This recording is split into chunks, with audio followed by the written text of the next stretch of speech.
So as you can see here, everyone, look who it is. It's Carol. It's our new version of Carol. This is what we was doing last stream. Some of you here, lurking, watching, might have already seen this. Some people might not have, because we haven't shown this off anywhere just yet. We've actually still got the old Carol on our Twitter page as well. But gradually it'll get updated over time. A little busy with work and preparing taxes. Oh no, not the dreaded taxes. Well, I hope that goes smoothly. Super hope that goes okay. You guys across the pond have that this time of year, don't you? So here she is. I have successfully updated all the Carol Sprite Sheets with the new version. Let's just have a quick look at those. There's four different Sprite Sheets that I've got for Carol. This is her walking one.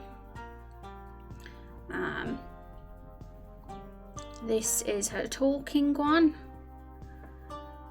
And any different animation she's doing while she's talking will have its own little strip.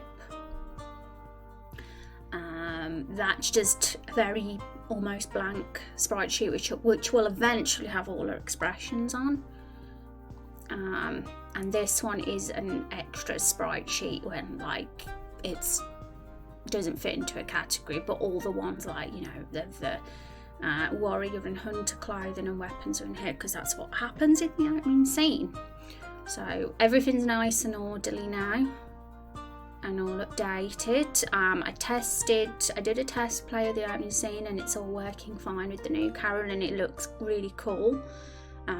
Main Quest 3, what am I talking about? Scene 3 of Main Quest 1, I'm currently working on a little bit off stream at the moment, and it looks way better now. We've got her facing the front directly at us.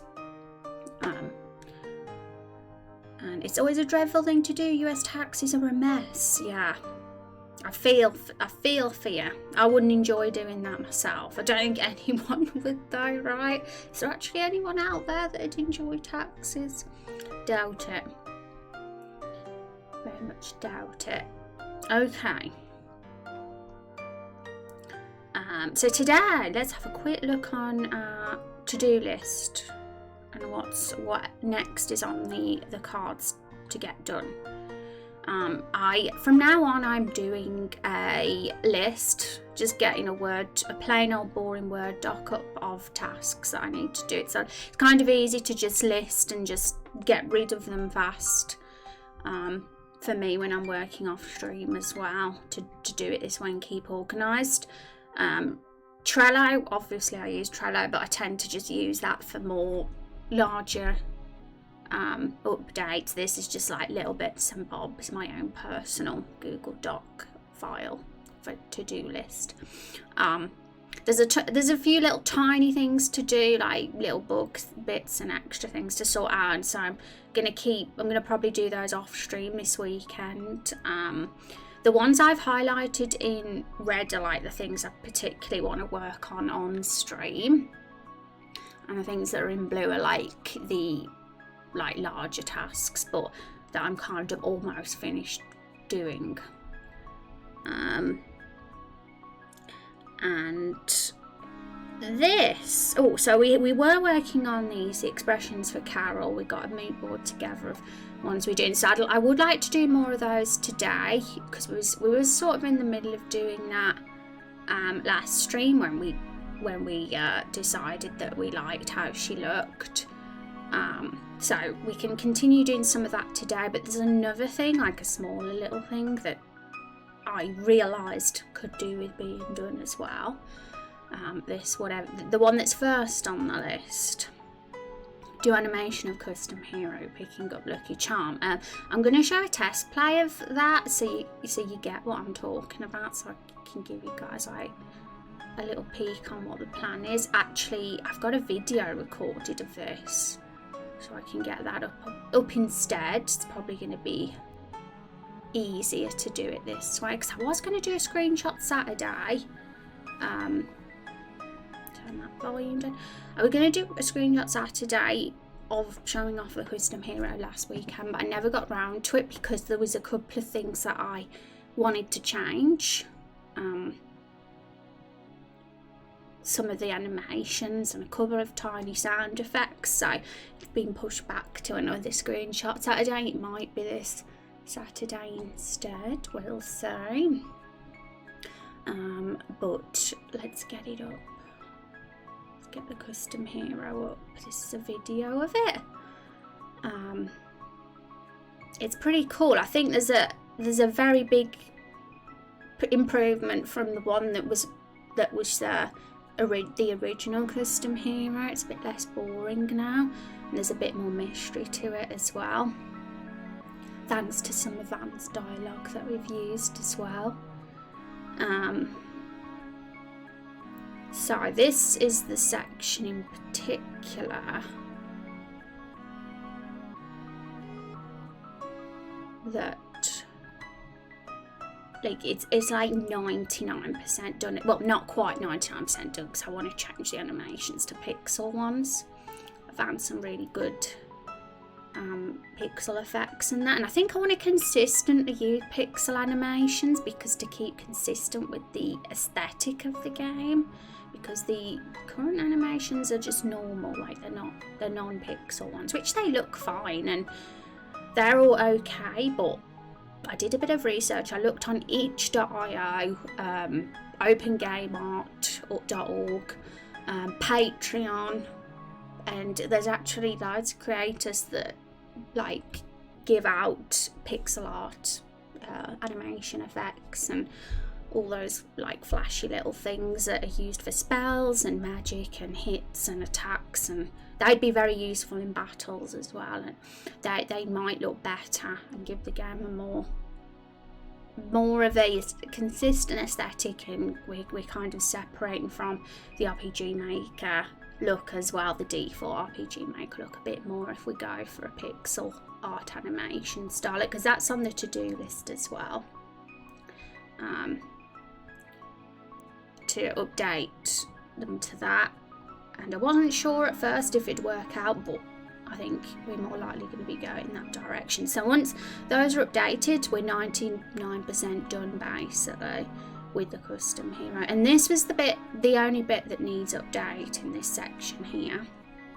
So it's the part when it says mentions the lucky charm, which one's yours.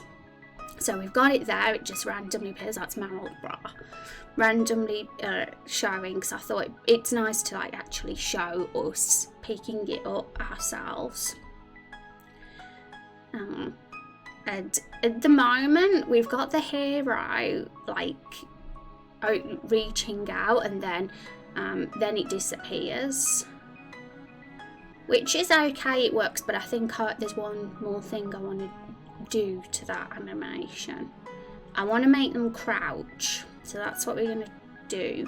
Spend the first half of the stream doing anyway, like a crouch animation when they pick up an item, because I think not only will that look better in this particular section, I think that's going to be an animation that's going to be used quite often in general, like when picking up items from the map, like when we're walking around in the game and we pick up items off the ground. That will happen all the time, and it's such a small little thing, but gives a more realistic touch to have our hero actually crouch down a little as we pick up that item, rather than just have them standing like a cardboard cutout while they pick every single item up in the game, because there's going to be numerous items scattered about on the map, I'm sure, and things to look at where we'll probably use animation. So I feel like it's worth it because it's something that will be very common. I looked at some game examples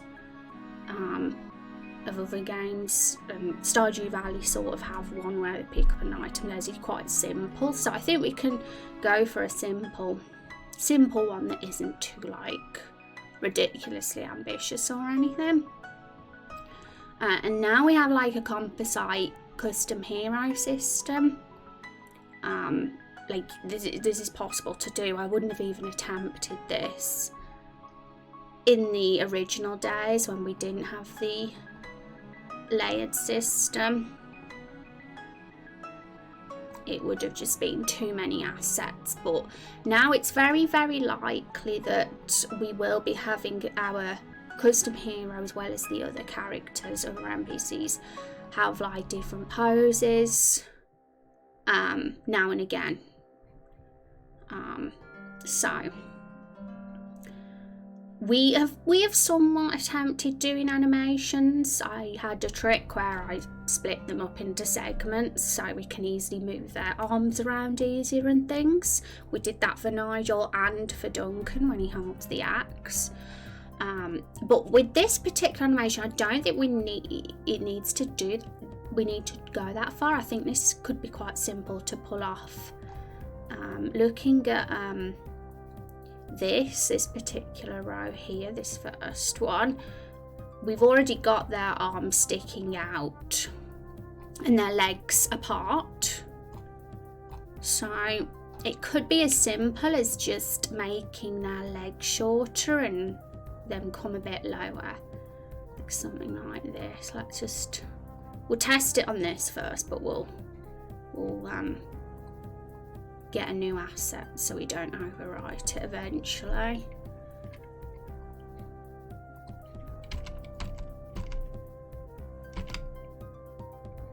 So I've moved that down by 4 pixels.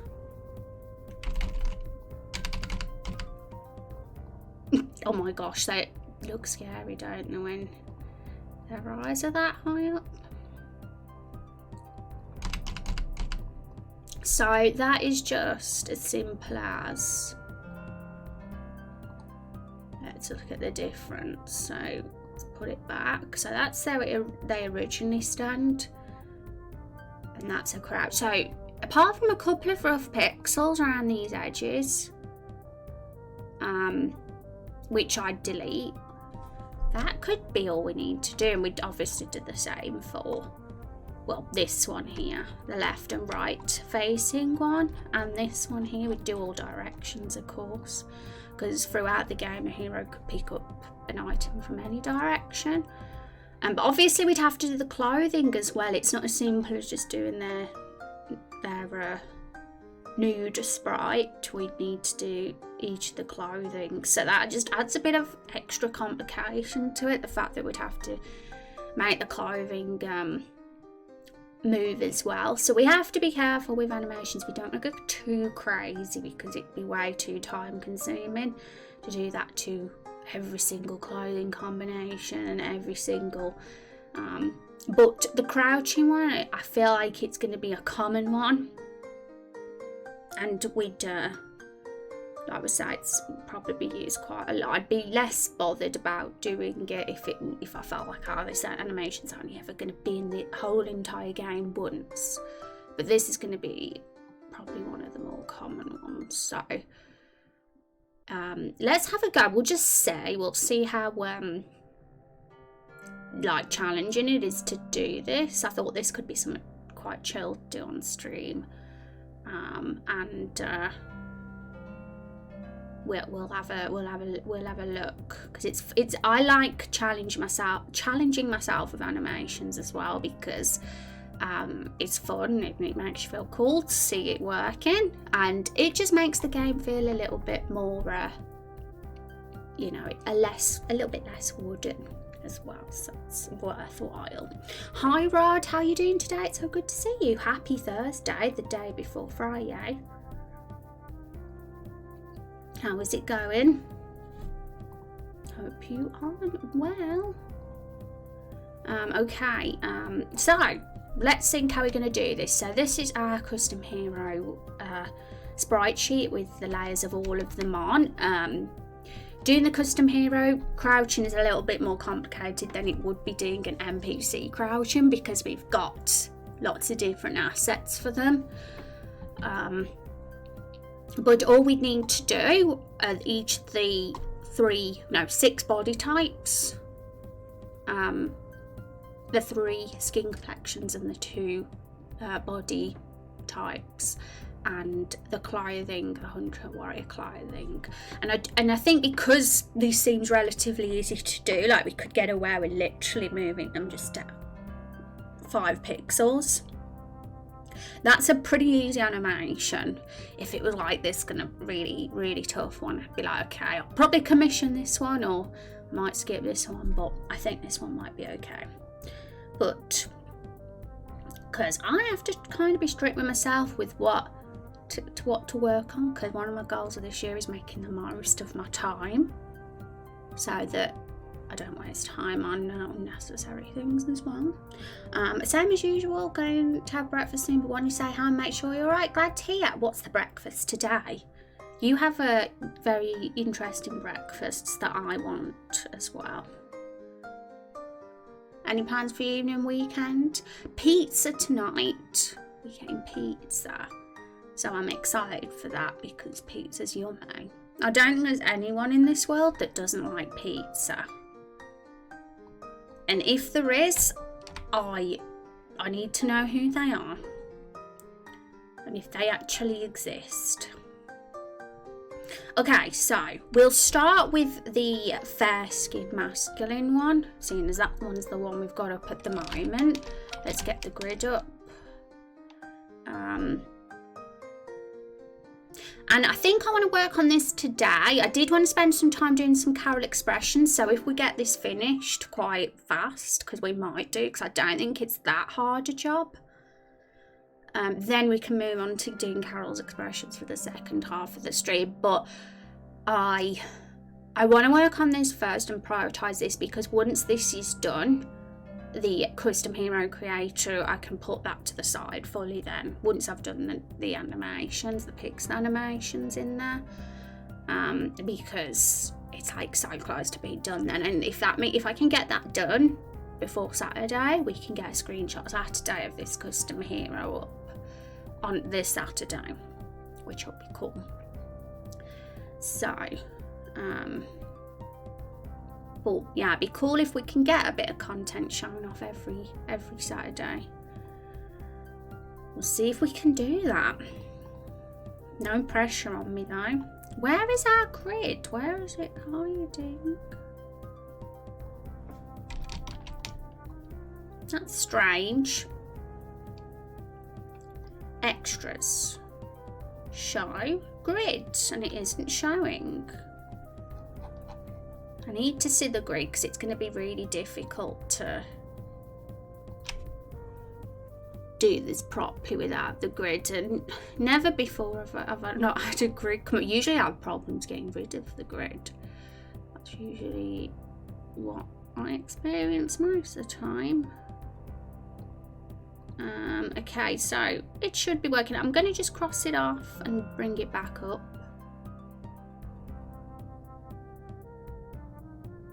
I've clicked something I shouldn't have clicked. It was probably Creative Cloud. Most annoying thing ever. Oh my goodness, where is the grid? Why do you have to do this now? Oh yeah, I did. I clicked Creative Cloud Desktop.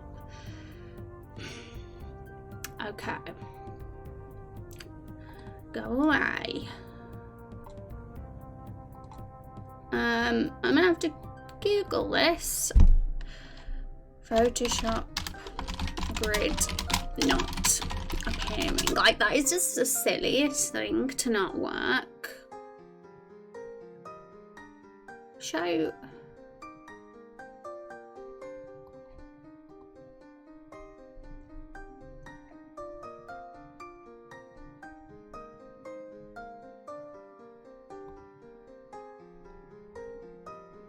I'd like to say I could do this without the grid. It's not impossible, but it's just harder if I can't get the grid up. This happens a lot to me. I'm doing something and something stupid decides to not work. A lot. But never have I had this issue before. Just really weird. And does it work on this? Funnily enough, it works on this one. You know what it is? you know what it is. I've made the grid the exact same colour as this, haven't I? The background. That's what I've done. Let's see. Yeah. How silly. Literally was the exact same colour, so it camouflaged. At least now we know what the issue was. Something as silly as that. I don't like the very dark grey though.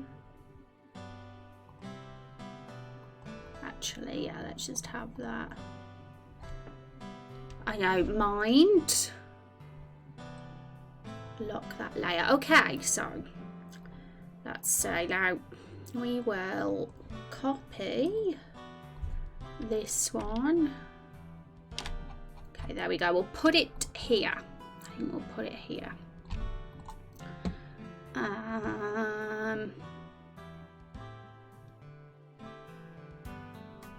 We don't need those ones, so you can go. So all we need to do this animation, we're doing crouching animation, folks. This will be primarily used for when the hero picks up items off the ground, and the reason we're doing it now is because one section in the game is, it's like, oh, it'll look really cool with the crouching animation, so we're starting now. It might add a lot of life. So we only need these ones.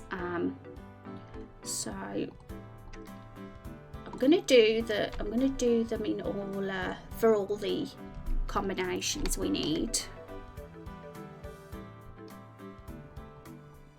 So that's the masculine body fair. Now we'll do the masculine body medium.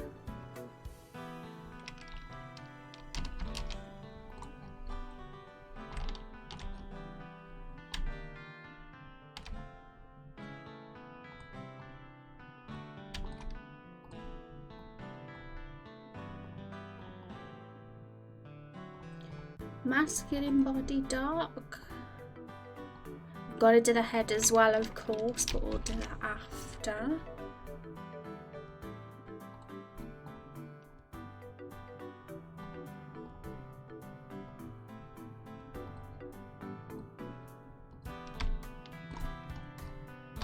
But it's way easier having the grid because you know exactly where to place the sprite then. Because I always place the foot bit at the bottom of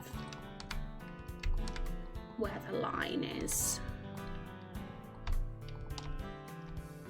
Oatmeal as usual. Oops, sorry folks, I think I've shouted a little bit then.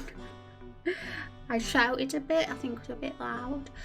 Decided to stay basic, hope it's all enjoyable, that you stay warm throughout until Sunday, hopefully, yeah. Stay warm, yeah, look at me, where I've got no sleeves on.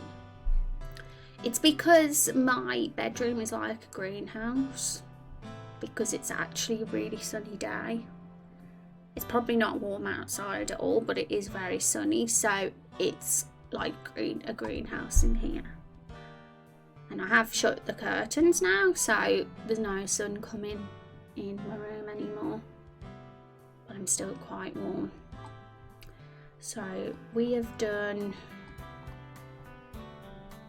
those ones. Now for the feminine body build type.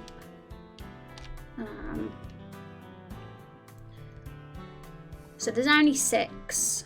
There's only 6 we have to do, so that's not too bad. But then we got all the clothes, but it might be easy.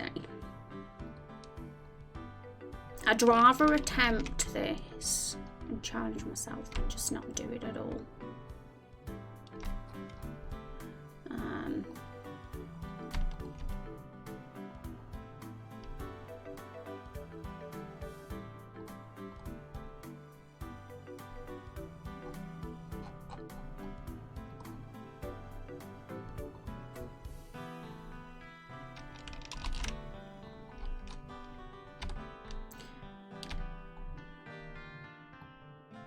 Okay, so all the body bits are done. Now it's the face bit now. But before we do the face,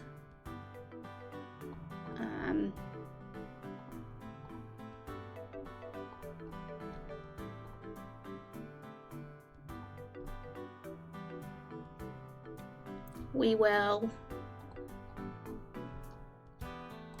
do this bit. So we'll grab this section just where the underwear line, the end of the underwear is. And we'll move 1, 2, 3, 4, 5, maybe 5 pixels low. That looks okay. We probably just need to, because it's a little bit square looking here, so we'll just get rid of an extra pixel there. But you know, that looks just like a crouch. And that 1, 2, 3, 4, 5. Now that one looks a little bit more messy, but it's fixable. I think we could just get rid of these 2 darker pixels here. And maybe just put a couple there. And that would look like a leg bending. And we got this bit here, I've just noticed, so we just have to fix that too. But it looks like it's just small things. 1, 2, 3, 4, 5.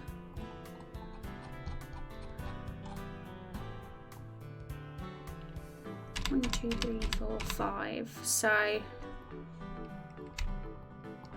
they've been moved down 5 pixels, and this is how they looked before. Let's just get them back.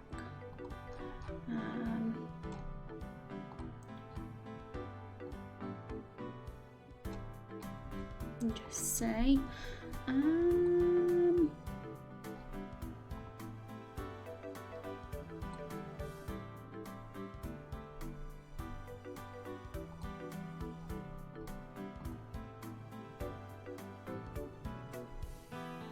yeah, that could work.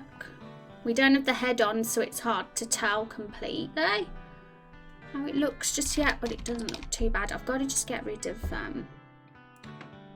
Creative Cloud. It's annoying me. I've got to get deleted from the task manager because I accidentally clicked on it.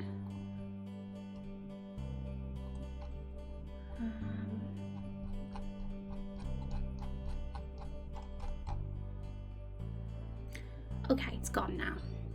Hi Holder, how's it doing? Oh my goodness, we've got a Sprite Master in stream who's just walked in.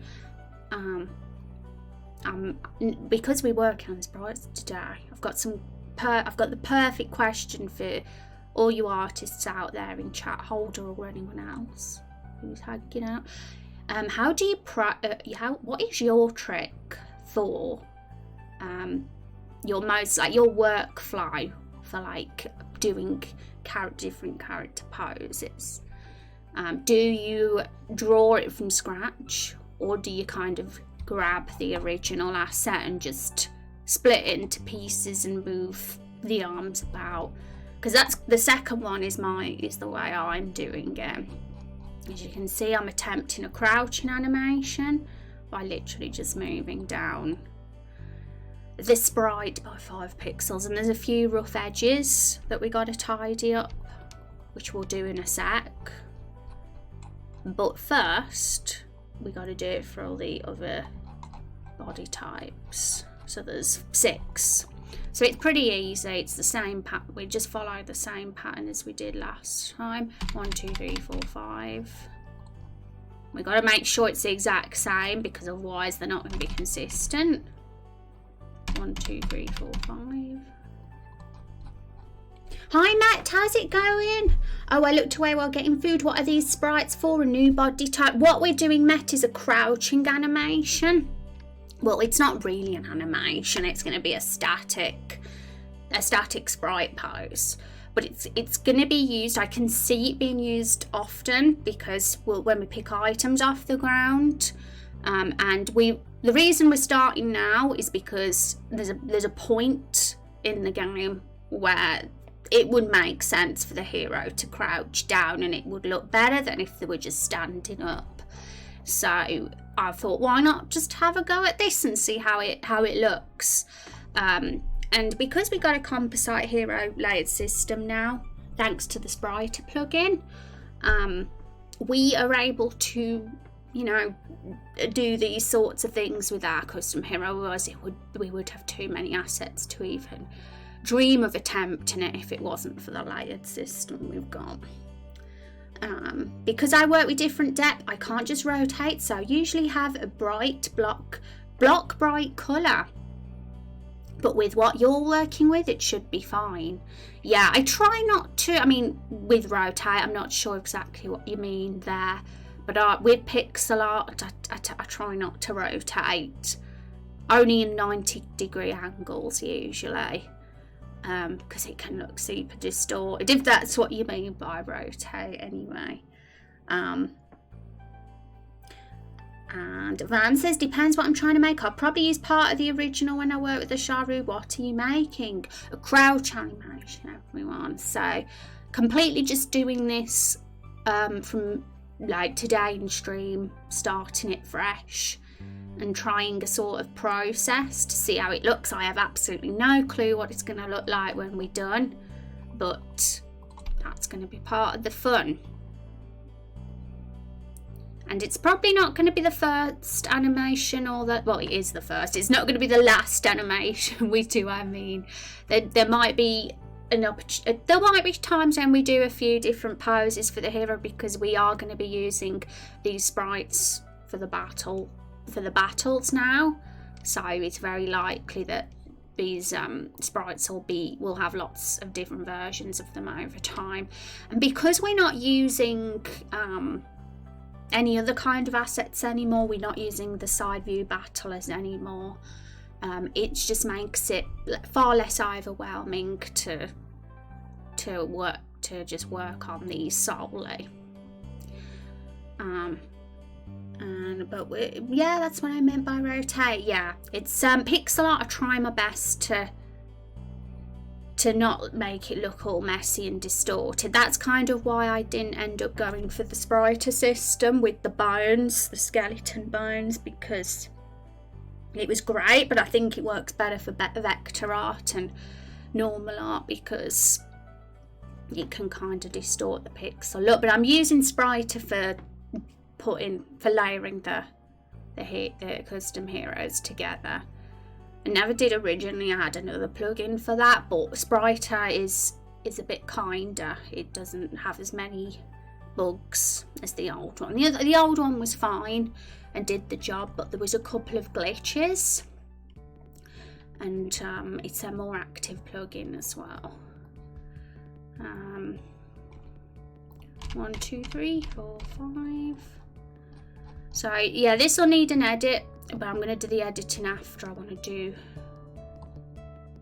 1, 2, 3, 4, 5.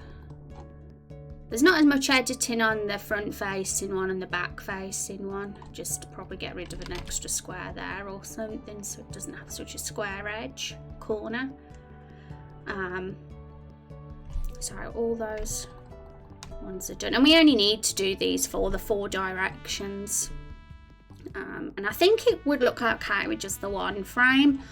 Like imagining the normal standing up version of this, I don't think it'd be too drastic a change. From going from that to this. I mean, it wouldn't hurt to have another one in between, but I think that could be overdoing it, and I could end up overwhelming myself. So we'll see how it looks with just the one frame.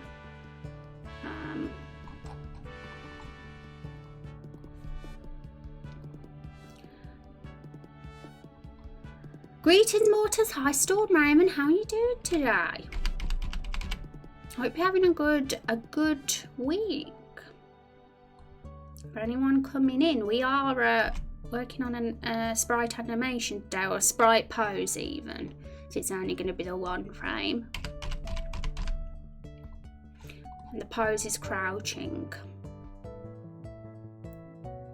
I'm gonna try and be careful not to overdo it when it comes to the custom hero animations, because I could find myself absolutely overloaded with too many assets. But anything that's like an essential pose that I feel like this pose will be used absolutely hundreds of times in the game, then it's completely worth it if it's only like a couple of hours work. It'd make it too slow of motion if you were to add more frame. That's a very true point, especially with something like crouching, because it happens quickly, doesn't it? When you think of us in real life, when we crouch down, we're just down on the floor in no time, aren't we? We're like up and then just down. It's a very fast motion. So that's good. I think it'll look completely fine. Because when you think about it, we're only moving this down 5 pixels, and that's not a lot of movement.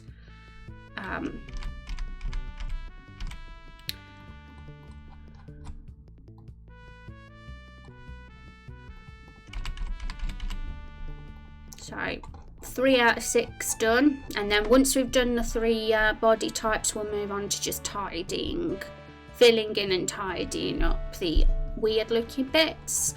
And then after we've done that, we'll add the head to each of them, and then we'll add the clothes. The clothes will be the interesting one, and I think the clothes is what makes this more of a challenge, because you have to shape the clothes with how the body, is.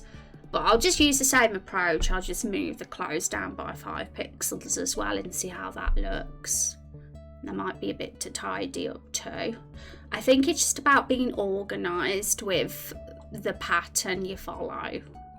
I guess that's the thing with something like this. Pixel art can be quite a structured thing compared to normal art. Having a decent one. I'm hyped for cards that are coming out on Legends of Runeterra next week. Again, have some free time, can join the stream. Yeah, well, it's all lovely to have you stop in, Storm Eagle, and see you hang out with us as always. And the action is going to be a quick button press from the user side. Yeah.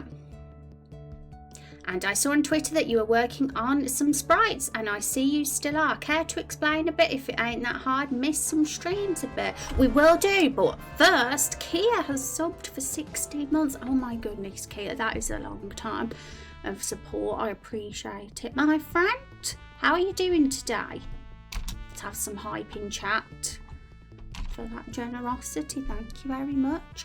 How are you doing, Kia? And Storm says the sprites. Yes, if you guys are following on Twitter, what I do now is I post a little summary and a clip of what we've worked on in each stream, along with the link to the VOD on YouTube. And I like to do that so that folks that, maybe haven't been around can still get updated with the game and how it's all going.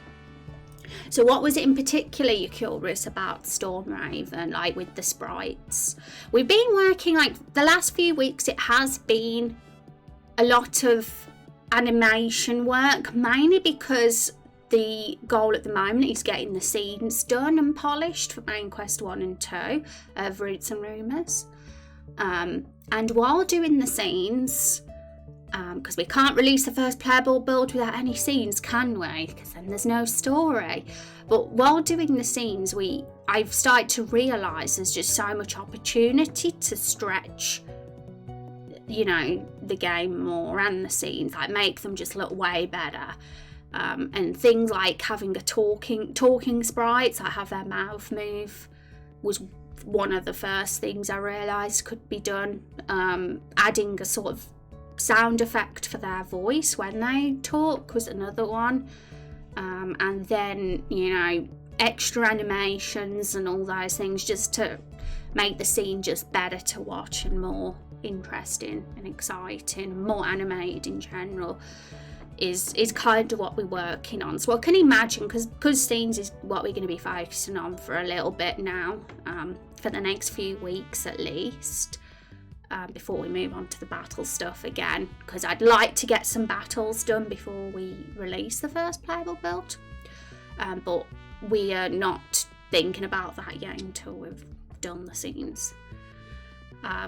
So, you know, we'll probably have a few chances where we'll be doing some different animations between now and then. But I want to do some world building streams as well, folks. I want to have some streams where we like think of like lore ideas together and flesh the world out more, because I think that's always fun to do, and it's a really good thing to do with the community. But doing these sort of streams is very chill as well. And good, might actually get a few days off next week. That sounds fun. You got any plans for your day off? Or the week off? Apart from how you meet Carol in the start of the game, is there anything you can say would be the main plot of the story? Well, it's Carol is the sort of focus. You sort of get forced into a situation where you're helping her with her goal, which is to find her family, the Barrel Crew. And those sprites need a glow up as well, because we gave Carol a bit of a glow up last stream, everyone. She looks like this now. She's gone from looking like, where is she? There she is. That's the original. She's gone from looking like this to like that. And the rest of the Barrel Crew will need a slight glow up as well. So she looks a bit more HD now. Reason I decided to do this was because I want to make Carol more expressive, give her more emotions, and I found it quite a challenge to do that with such a small face, small eyes, to make that look very expressive. So there's far better, you know, there's more room to stretch this face and do more things with it. And it also proportionally matches what the rest of the cast look like, so it fits better anyway. Overall, it was a good move, I think. But yes, as what Holder says, it is sort of the goal, the MacGuffin, as you call it. That's the trope name of the story, is to find Carol's missing family. And that is initially what's going on right now. And you sort of have a secret that you're keeping from Carol as well. You kind of might know something about where family are, because you're holding the possession of one of them, which you get to choose at the start. You get an option in the custom hero creator, what item are you holding, and you get a choice out of 4. And each one of those items belong to one of the family members. So there's a few different variables there, like different things can happen in the game based on which item you pick, and the game is very much a branching story of decisions and relationships and morals. So you're like doing custom animations with sprites per scene to spice them up and give them life?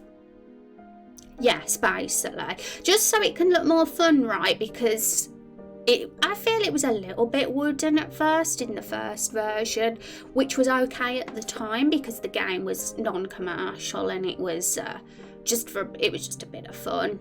It wasn't anything that was gonna be a pro project, but over time I'm starting to be like, yeah, this game's gonna be on Steam, and it will be, so I at least want to stretch it as far as it can go, you know. And thank you for the follow, Accra, I appreciate that. How are you doing? Hope you're having a wonderful day.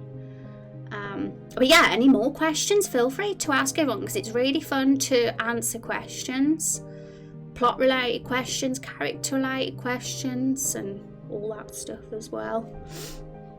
But we do have a lore Bible if anyone is interested. I mean, we still got the old Carol graphic, and the rest of the Barrel graphics will eventually, of course, be updated to the new versions. But there's a few like little bits and pieces there of the story and the plot, and a few little bits of detail. But that's why I want to have some more lore and story streams, so that we can tie them up and have gradually get a more cohesive plot and interesting world building put together. And Roots and Rumours in particular, that's going to be very much the focus of what's going to happen in episode 1 when we have story and world building streams. But like off stream, behind the scenes, I am sort of attempting to build a story skeleton, but a lot of that won't even, you know, see the light of day until we actually start working on those episodes in the years to come. But you know, it's cool to have plans and an idea of what potentially might be ahead as well. But it's quite vague right now, but there's definitely some thoughts. And I checked that out, but thought I'd ask directly to get what you like to get across. Yeah, like it's just gonna, Carol's very much like your sidekick in the game, and she's gonna, I guess you could say she's the main character apart from yourself. So a lot of the focus is going to be on her and her past and her family. They're sort of other major characters that aren't really in the present day of the story, but they will be eventually, whether it's mid-game or much later in the game when they're in the present day. But we'll probably see them in flashbacks quite often as well. But yes, there's a lot of scenes to come. I mean, I've only really shown I've shown the opening scene to you folks, but there's a few other scenes that you might have seen months ago, like the scene with the fruits, the flashback scene with the barrels. Those were done a long time ago too, but they will be getting a bit of a revamp as well. They will, with the new versions of the scenes in the coming weeks, so that'll be fun. But I'm really just excited to release the first playable build so that you guys can experience the first part of the story properly. But you know, I still want it to be, I'm kind of like not wanting to release a very rough version of the first playable build, because I could have easily rushed it and just thought that'll do if it's only the first build. But I'm always like, nah, let's just try and make it as good as possible so that I don't have to go back to it and do too much fixing, because I like to like move on to the next quest and next bit of content as soon as possible rather than do too much fixing.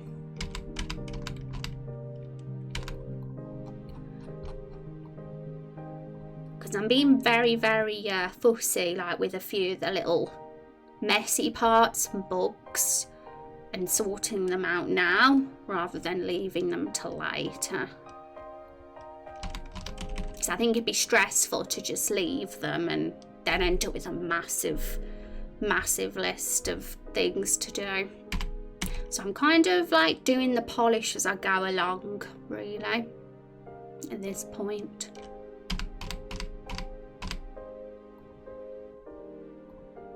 Did I do that right? Yes, okay, so that one's done.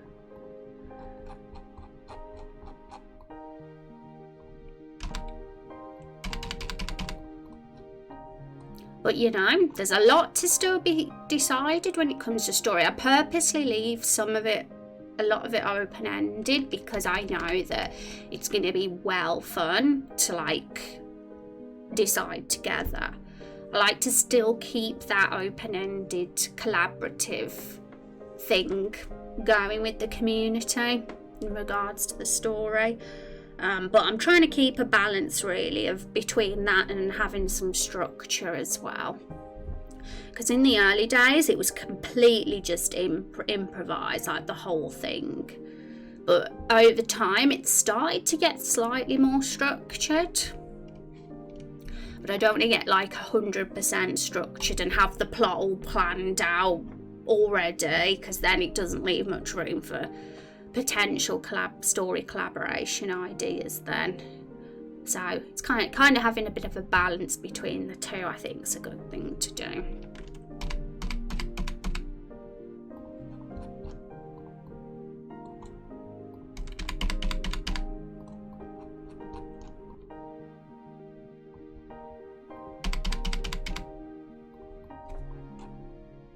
But we'll definitely be having more story streams at some point, and we can think about the next section of the game when we go into the cave and meet the reptiles eventually too, because that's really going to lead to the next plot point. Because really the plot point we're at the moment is Carol has just discovered a clue on where her family might be from Violet the vampire, the character I've made. There she is.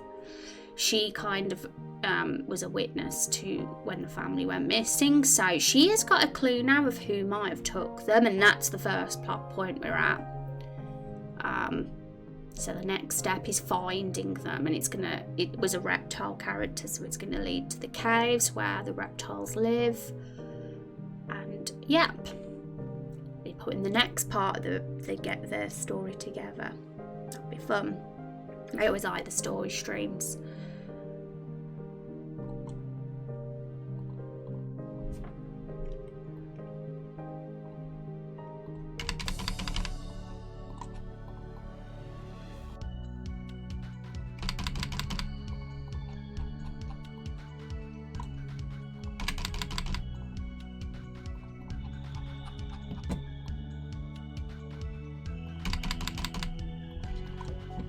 Okay, so we've done all the body types, so let's go back to the first one and we will tidy them up just a touch.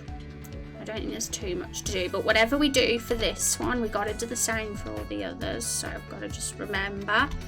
So for this one, I think all we need to do is that, really. Yeah, there was just a bit of a square there that looked a bit odd, so that's quite simple with that one. And I think same for that one, just get rid of the square edge. And that looks fine. He looks like he's crouching from the back and from the front. Not too bad. The ones that I think these two are a little bit more harder work, because there's a bit more messiness here, so... Is that the pants? I think that might be the pants, mightn't it? I'm going to just change the colour of the background because it's really hard to tell whether that's the background or the player's pants. So,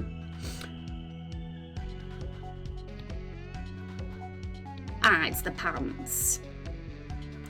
Yeah, we won't use something that'll make you all blind. We won't use a bright, vivid colour. We'll just use a lighter grey. So yeah, that's less work than I thought then. All we might need to do is delete that bit there and then just colour in these two dark pixels. That could be fine. So one, two, oh no, wrong bit. So I've coloured in the background instead. There's colour in those dark pixels. Could always do that too. Yeah, I think it does look better with that line there.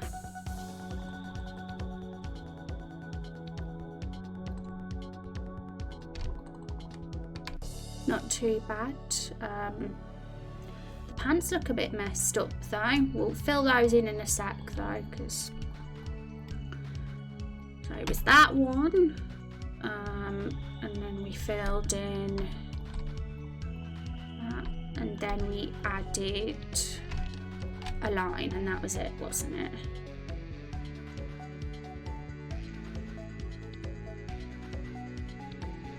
Okay, cool. So I know the pants look a bit messy and I will just tidy them up a touch in a sec, but first I want to do the other body types because I'm going to forget otherwise what I did to make the leg look okay.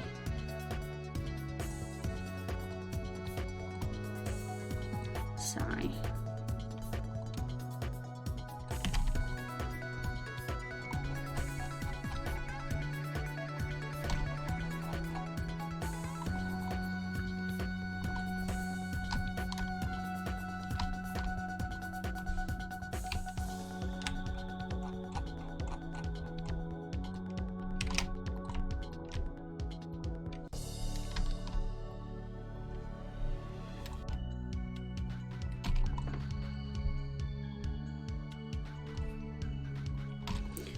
cool.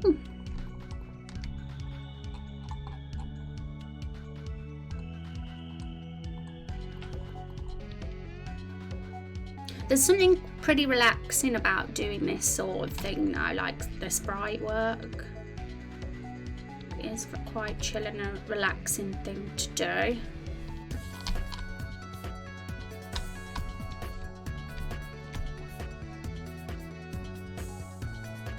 But you know, if there's ever anything like overly ambitious or too much work, like there's a lot of work involved, I would probably commission something like this, harder jobs. For the easy enough things like this, I think this is okay, then I'm totally good doing it myself, but I'm sure eventually we'll come across some things that are a challenge. There.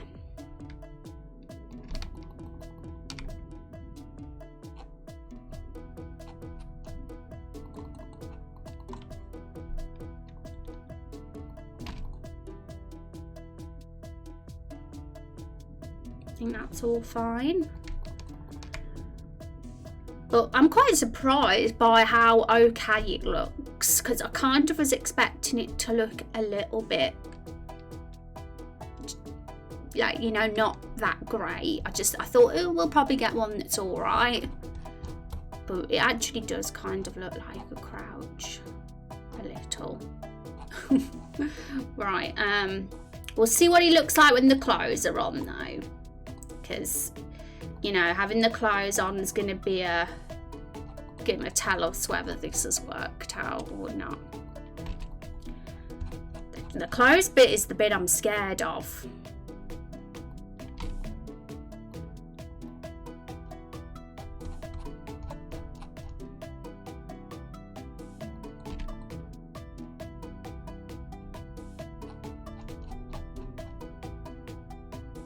No, we already deleted that bit from there.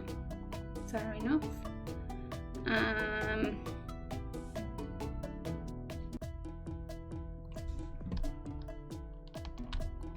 Yeah, the female physique looks a little bit more different to the male one, so we have to approach it a bit differently.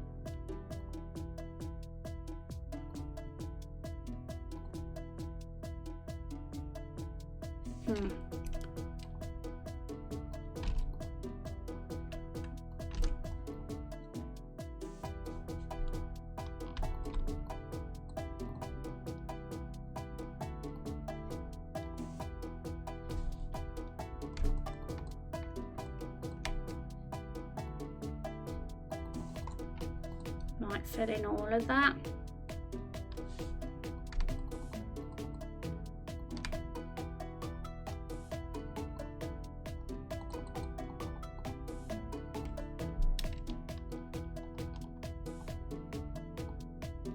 Yeah, the leg position is definitely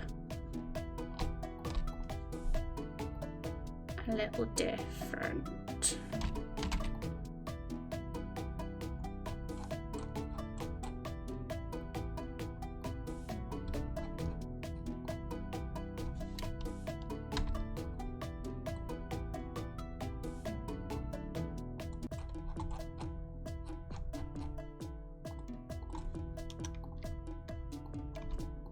I think that's how it looks from the other side. No, it has an extra pixel there. That bit's filled in. Well, since you've not edited much on the torso, the only worry should really be the legs. Yeah, so fingers crossed that the clothes don't look completely messed up when we edit them on top. We'll have to see, won't we? That's coming up very soon.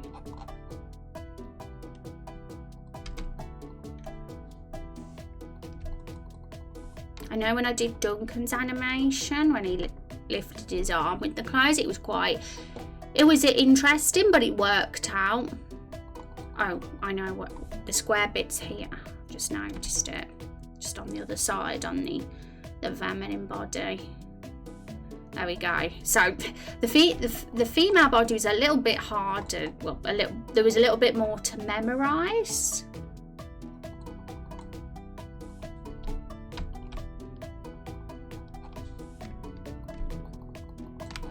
with that one.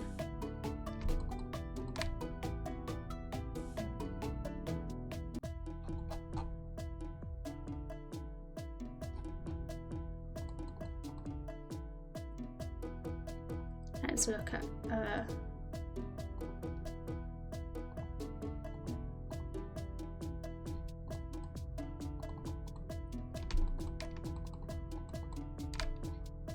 let's see the difference.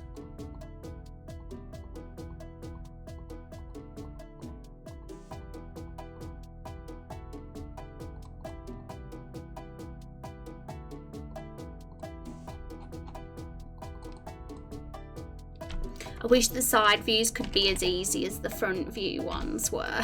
Because they're nice and easy, it's just 1 pixel to delete. Well, yes, look at the side views. That leg is a mess. But it's fine, it's just making sure that I remember the technique.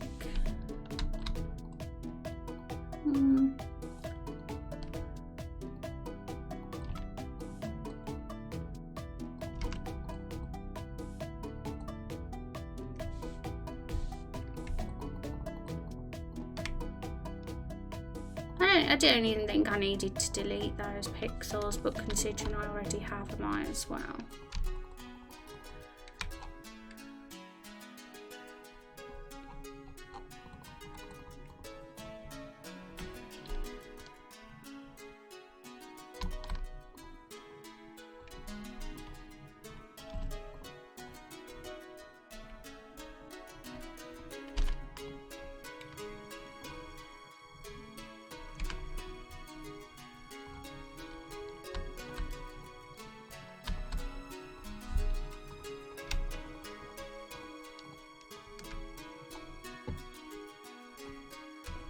Okay, so now that last one now, and then we'll tidy up the pants, and then we will add the heads, and then we'll add the clothes.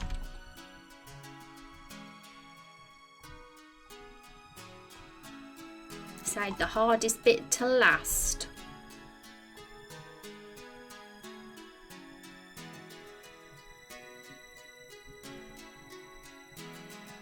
But it looks pretty good from the front and the back. I mean, the side view looks okay too. But because I've had to do such a heavy edit of the leg, I'm like, I hope it'll be okay. There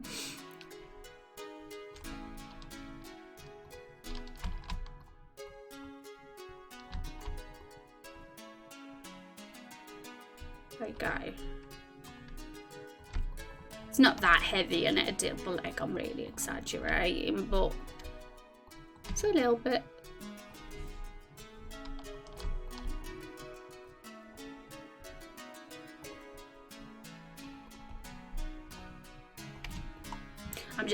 I'm deleting this bit of that because the foot will look massive. The leg will just look like a big, huge, massive leg. So I think it looks good. Okay, like that. Alright. That's alright. Let's just save, just in case it crashes. It'd be tragic if it crashed and we lost all that work. So I think we just need to tidy up the pants. It's not like it's a big deal because they'll be wearing clothes anyway, but you never know, there might be a nude opportunity for them to crouch. So let's just do that. Get rid of the extra pants bit that's weirdly sticking out. So it's only 2 pixels, so it's not a ton of work there.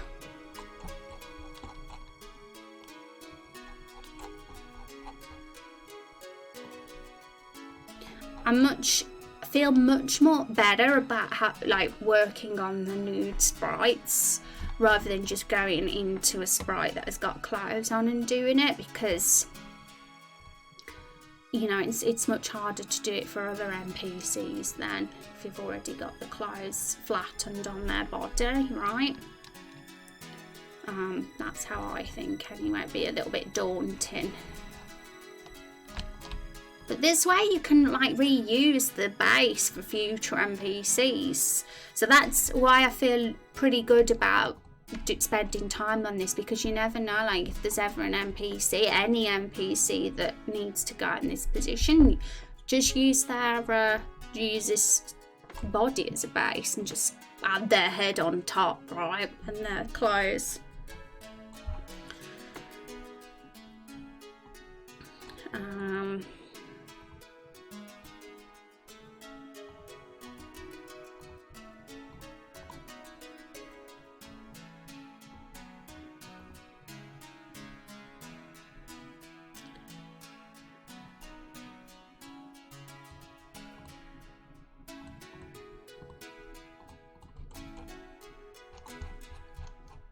So the characters are going to be doing leg squats. That's what they look like they're doing. Yeah, you never know. If there's ever a point in the game where they actually do leg squats, like literally, then we could just use this animation as well.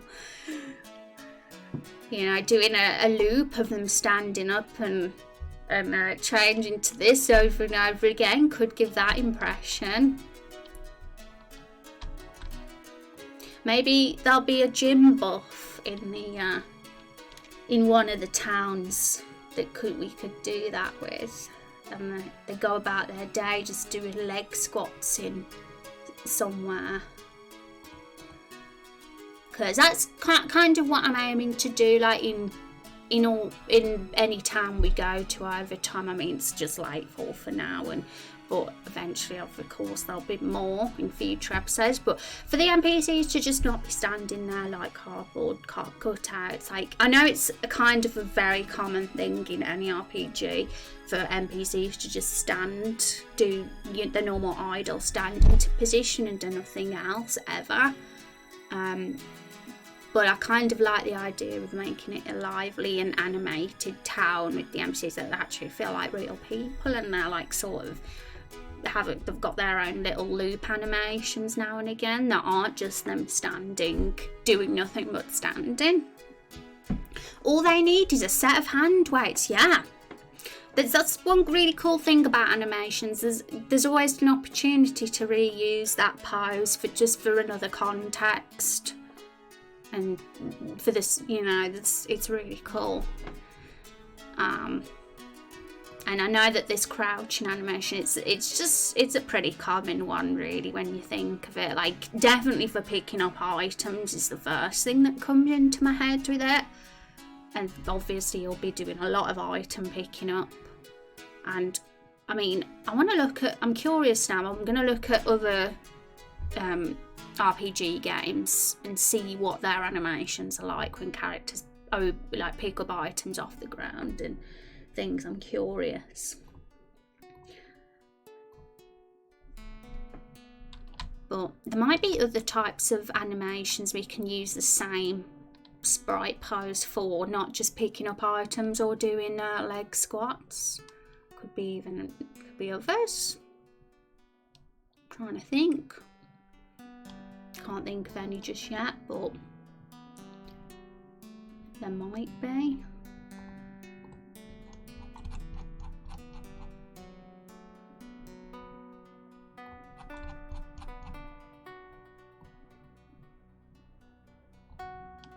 Did I do the fair body? No.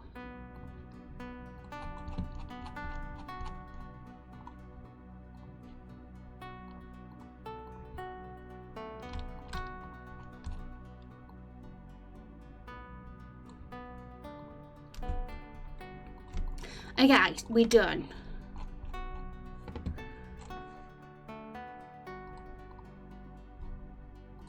Save. Okay, so all our bodies.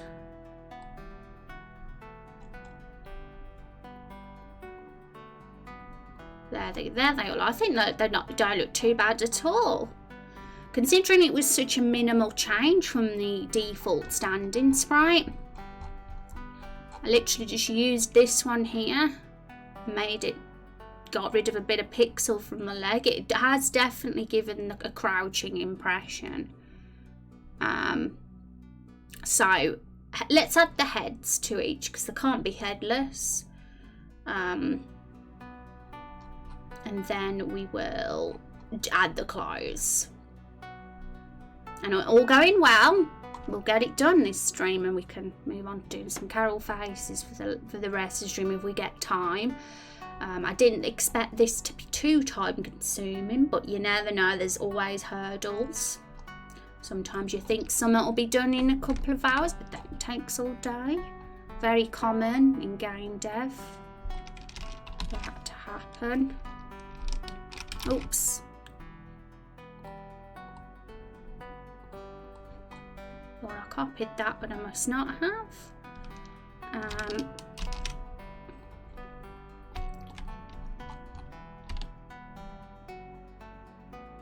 Oh.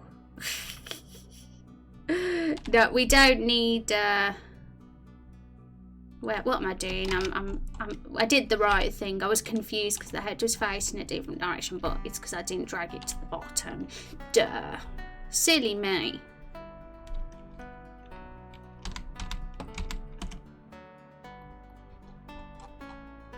So I think that's fine. The head's where it should be.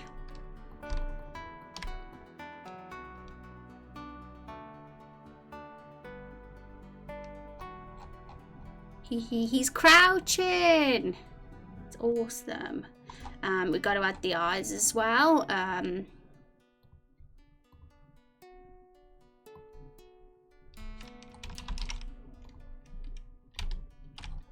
getting all excited now, but I might not be when I put the clothes on. I have a feeling that's going to be the hard part, but who knows? Let me just make sure the eyes are aligned properly. I think that's, yeah, that's where they're meant to be. Nice one, yeah. Can anyone think of any other ways this pose could be reused other than crouching, picking up items, doing leg squats? Those are the 3 we've got so far. There might be other opportunities to reuse the same sprite. But those are the 3 that Vad mentioned, like squats. I was like, yeah, totally. So let's just merge those layers.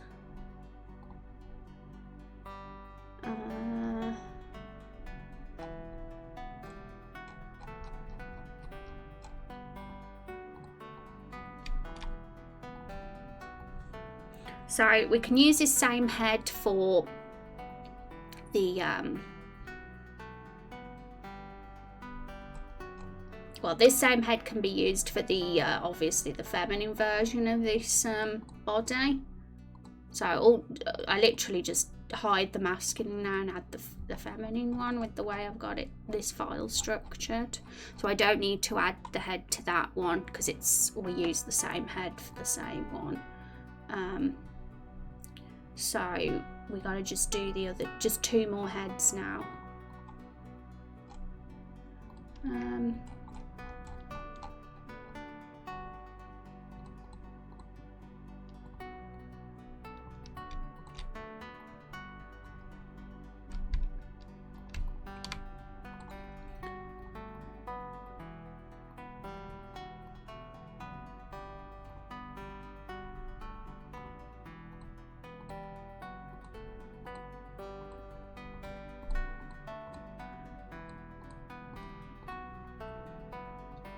Well, you might be able to use it for ducking under something, although the head and torso might need a bit of a tilt.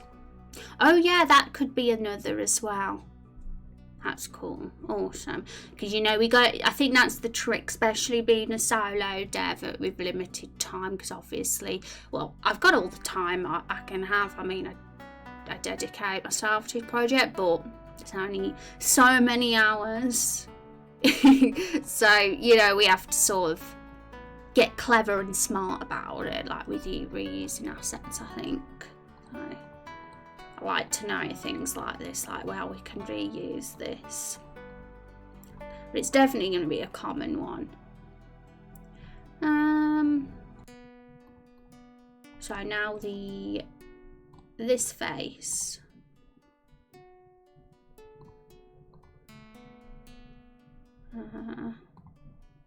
Where is it hiding? Got so many layers. Right, so we've got to just copy this one. A lot of organisation, but has to be done. I get very, very fussy with my layers now, and I name everything properly, and I do my folders properly so that it's not one big lump of mess when I next look at it. And that can take the time up a little bit as well, but it's worth it.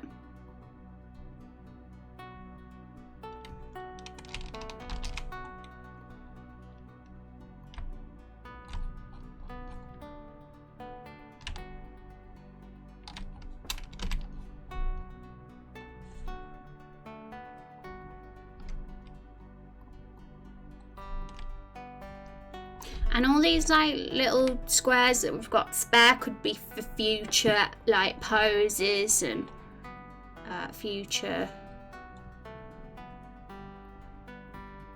I've got some expressions here on this same sprite sheet.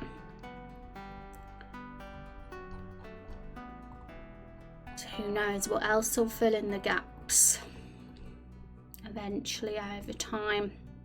To think that we were going to be happy with a cardboard cutout of a custom hero once upon a time. That would only ever just be in the standing position ever and have no expressions or poses.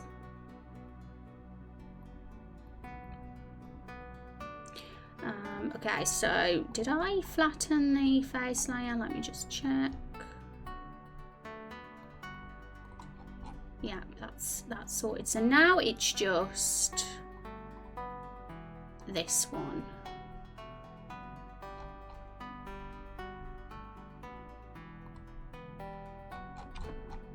One more face and then it's close time.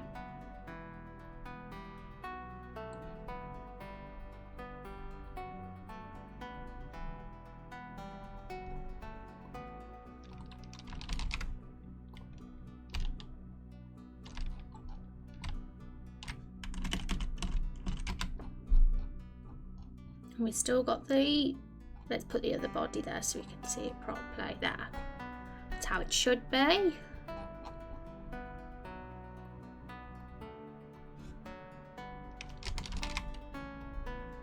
Well, there's some uses for it in combat, like using heavy crossbow, taking damage that causes them to stumble. Yes, that's a very I'm glad you mentioned that, because that's true.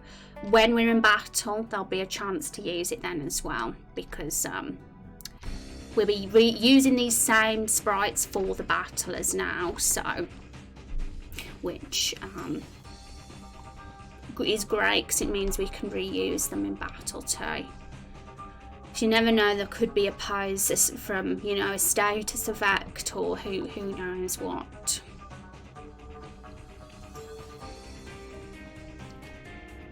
Okay, so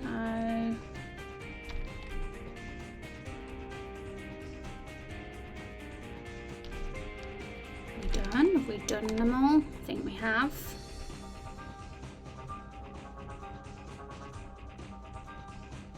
Cool, I'm going to save that.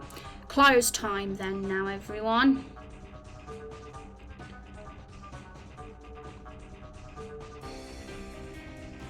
Where are the clothes hiding? Let's get the same colour face first of all.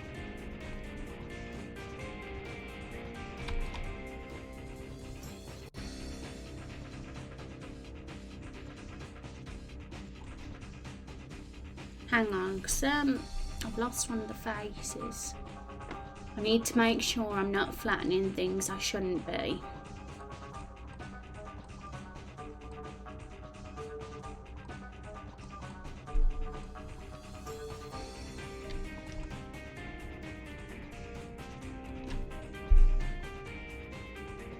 Cool, that's fine. I was worried then I didn't have one.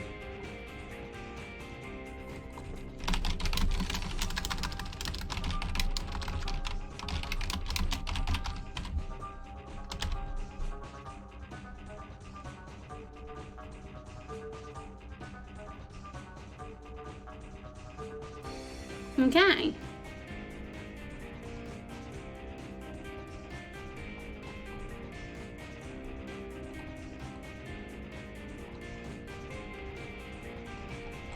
Right, so the clothes. I've just realised something as well. There are other things, like little small things like the beard, that will have to get added to this as well, but that's easy. All I have to do is move the beard down 5 pixels, so it's no big deal. But I will have to add the beard layers and the weapon layers as well. But let's just do the hard bits first. Like, let's get the clothes bit done and over with, because that's really the one that we got to make work most of all. Adding the beard bit is easy peasy.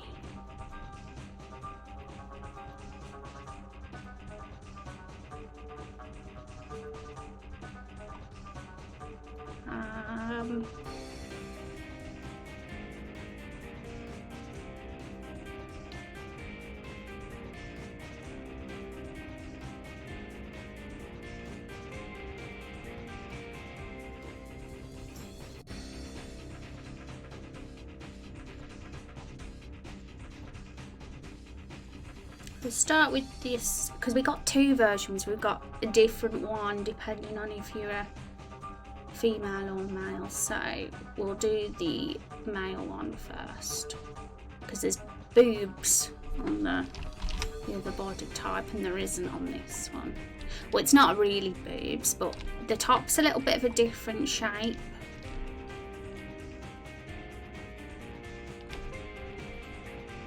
But I figured it, you know, at one point I was tempted to have the same clothes no matter what the body type, but then I realised that it did need reshaping for the physique, so we do a different. But okay, so let's see if we can pull this off. Okay, where? I can't remember where we where the cut-off point was, where we started lowering it down, so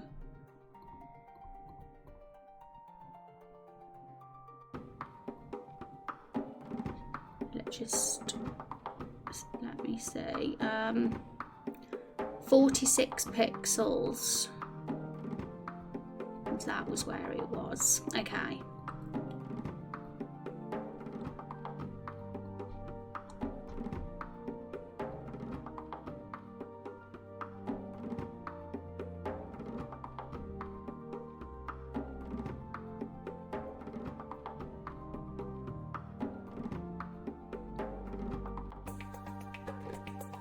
Is that right? No.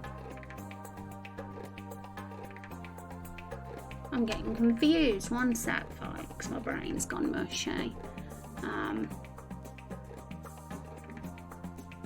No, it's 23 pixels. That's what. No, it is 56. Oh my gosh, what's going on? Numbers and maths, me. But pixel art can, funnily enough, have quite a bit of maths involved. That's the point that we got to crop at. So let me try and remember that so I don't get confused again.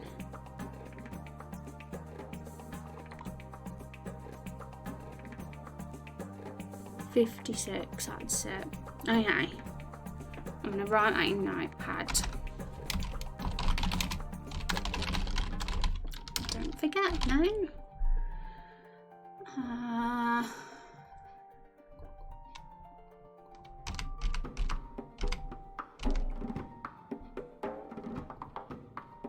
Okay, so we've moved it down 5 pixels, and this is what we've got. Not too bad, right? All we have to do is do that. We've got a bit of a square edge, so we just do that, and then there we go. The legs look okay. It does look like a crouch, doesn't it? I don't think that looks too bad. He's got his stick in his arm out. like kneeling down to grab something. I'd say that's not too bad for a couple of hours work.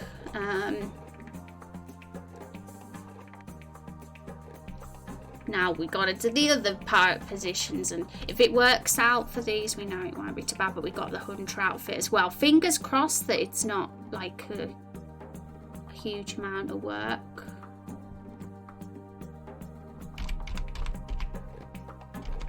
Okay, so there we go. So it is more work from the side view. Look how messed up them legs are. Pardon me. Hang on, let's I'm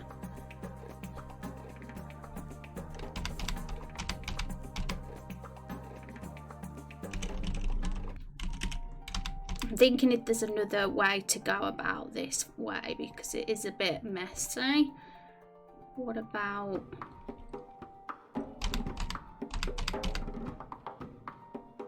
Nah, it looks weird when I just do bring the torso down. We've got to bring them both down, really. But it covers up everything, and it would take a bit of a heavy edit. We might have to just do it. Looking good, yeah. We'll figure out a good plan. So really, if we're approaching it the same way, I mean, I could put it on another layer. Maybe that's a good thing to do. So put that on another layer. 1, 2, 3, 4, 5. Just delete. No, not that one. I deleted the wrong one. There. Okay.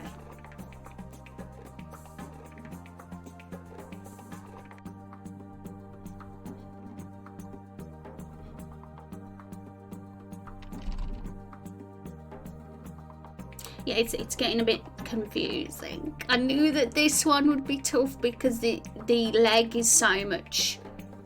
The leg required a more heavy edit than the front view did, but we can do it. So we can get smart about it and think how we can do this. So let's just look at these. Has anyone in chat got tricks? Hi Rex, how's it going? It's good to see you.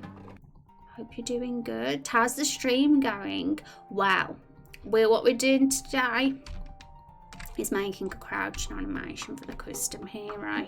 So there's a ton of different skins. So like we're making sure we do them for all the variations. But it's not too bad because there's only 6 combinations that we have to do. The 3 feminine skin complexions and the 3 masculine skin complexions, as well as the clothes. So over time there could be a lot, especially as we get more clothing throughout the game. But if we can get it's all about just figuring out the method of doing it. And the front view was really easy to do. Where's the body gone? It's hiding. The front view was really easy. Look, that's pretty cool, right? That looks like a crouch.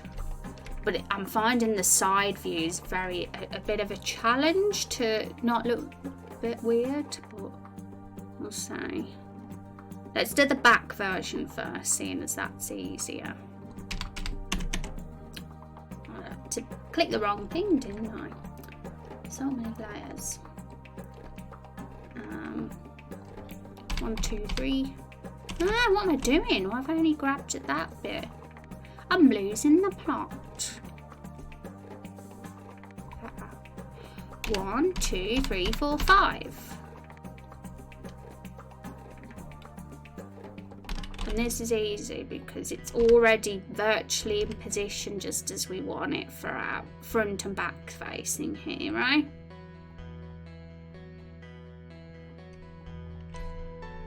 His trousers are on perfectly fine.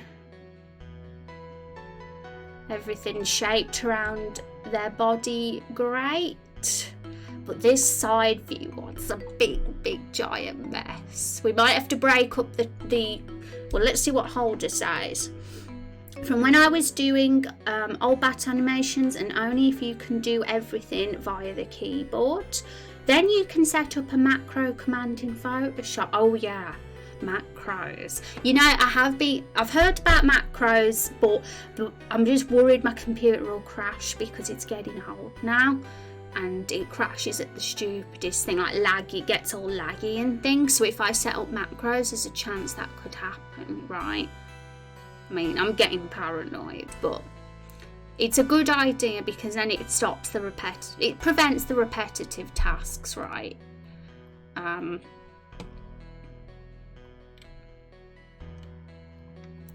Could do it on this one, and this can't even run Blender. Oh really? Wow, that's although that sucks, you know, it's kind of okay to know it might not be too demanding of the computer. Hopefully, fingers crossed. Okay, what I'm going to do with this then, let's see what we can do. Before we got to know the trick to get it to fit around the body and look okay first. So that's the hard bit. So I'm going to just split the torso from the trousers. That might make things a bit easier. Let's see what we can do.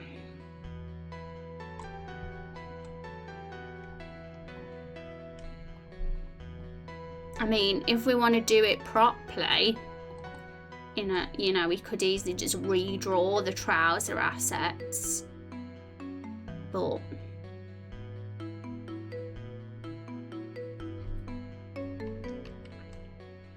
we might have to do that if it ends up being very complicated. Let's see though.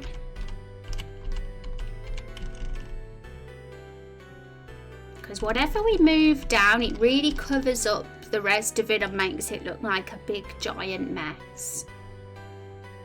So I'm tempted to redraw. I mean that might be a bad idea, but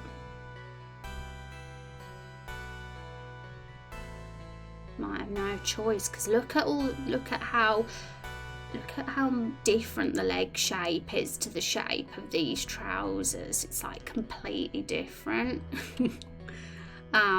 We'll keep the shoes on though.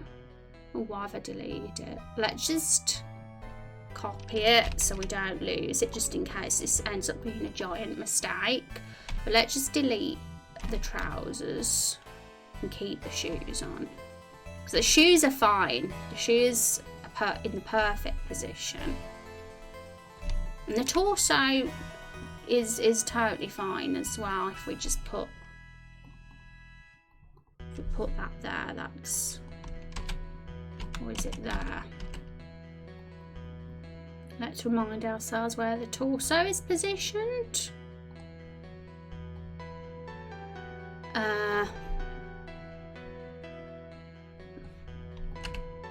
There. That's where it is. So he's fine, he just needs new trousers. And there's not too much pixel space, and if we do redraw it, then it's just a copy and paste job for that one, right? We just got to flip it.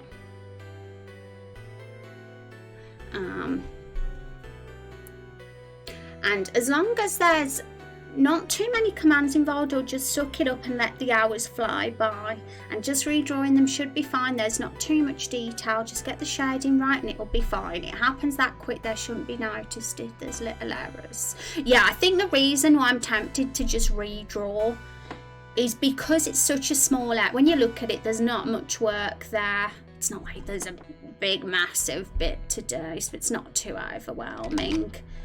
And it just looks so like messed up when I try and move sprites. It just messes up the trousers, so it just feels like the thing that makes sense. It worked out well for the front facing one with minimal effort, and that one, but for the side view there's a lot more work involved. So, but you know, not too bad. The torso and the shoes aren't bad. Like you said earlier in the stream, it's all just work with the legs, isn't it, really?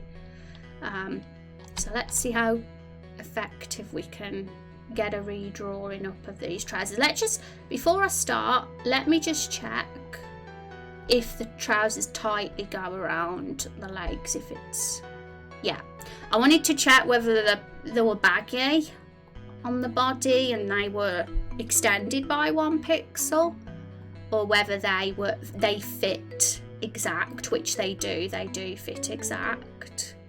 So now that makes everything a bit easier. Now I know that. So I'm going to start with the dark green outline.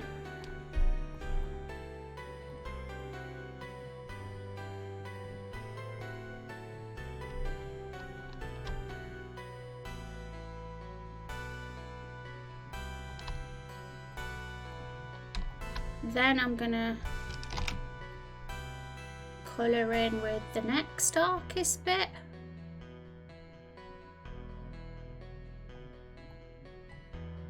I don't know if this colouring is right. I'll have to check in a minute, but I'm just getting it in any old tag for now. There, so we've got it all filled in. We got the trousers on, but let's just check and compare.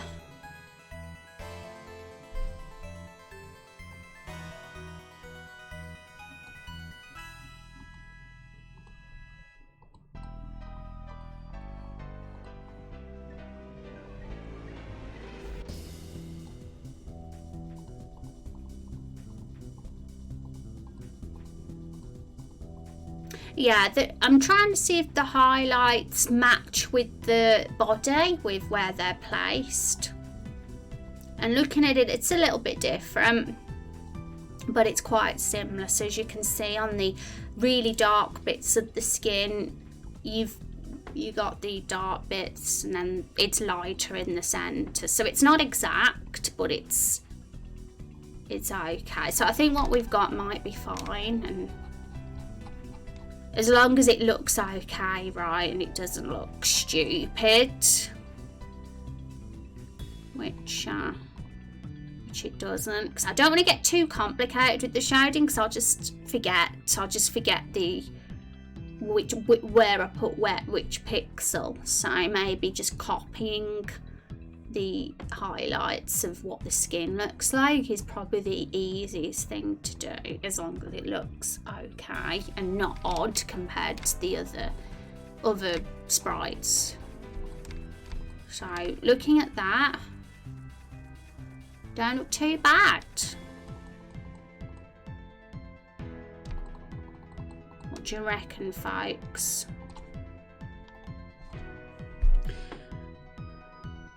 Don't know if you have a loose dress, but it's the only time you really shouldn't need to do this. Oh gosh, yes. Different clothing types is something to consider. We've got a cape for the hunter. Oh no, I've just realised. We'll have to see how this goes. But looking at this, I don't mind having to just redraw in certain situations. Like that wasn't hard. It took what, less than 60 seconds, maybe a bit more, to do that. It wasn't like super hard work, and it looks okay. So what we're going to do now is we're going to delete that.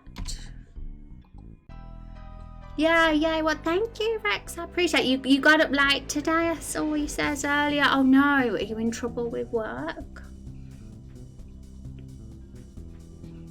But yeah, this is quite a challenge, you know, depending on what the animation is and the clothes look like. But it's so cool when it works, and it'll be cool to see it in game, everyone. So just for anyone who's coming in, who is wondering what this animation is even for, it's going to be for when the hero picks up items on the map.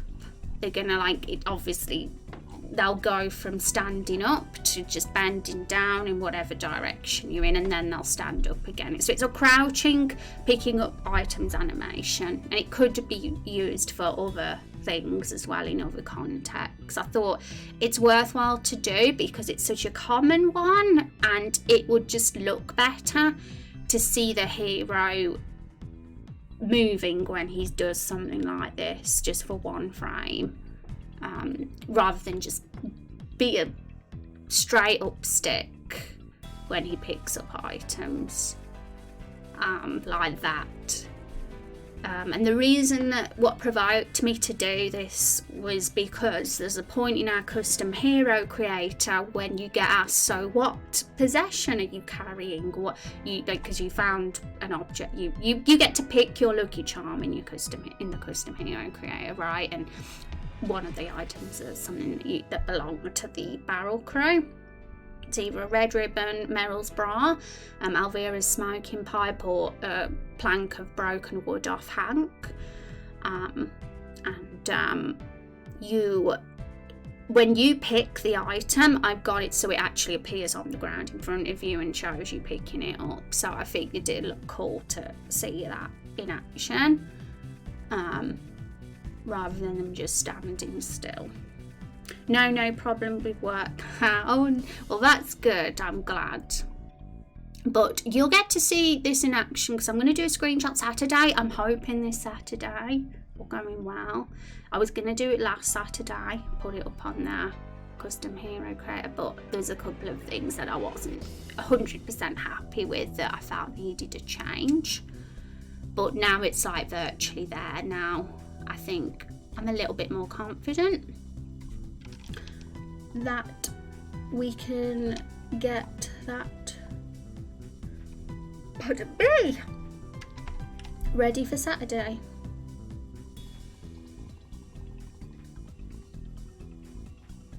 Okay, so for this we will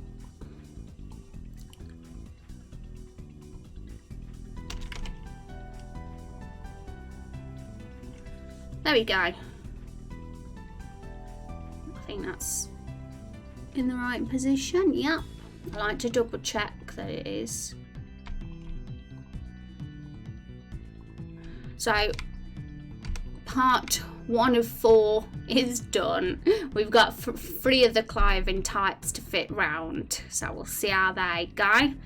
But I don't think that's looking too bad, and obviously this is a dynamic, so if you've given your hero certain look, certain skin complexion, a beard, this pose will work with every single hero that you have. So now let's try the female version of this outfit. So there isn't too much of a difference. Let's just get the feminine body up though, not the masculine one. There's not too much of a difference between the 2 outfits, but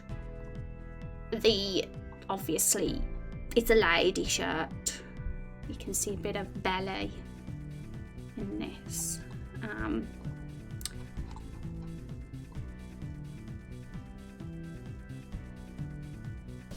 Oh my goodness, that is frightening. I don't like it. It's scaring me. It's scaring me. I hope it's not gonna haunt my dreams.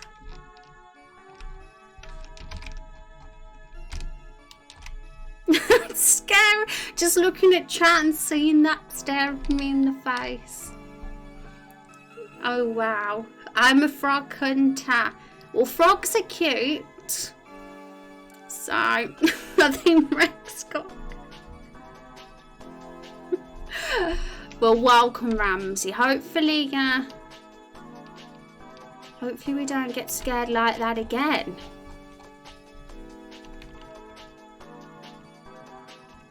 Kinda liked it. I really like creepy things. Yeah. We do like it. Spam is spam, yeah. You gotta go by the Twitch rules.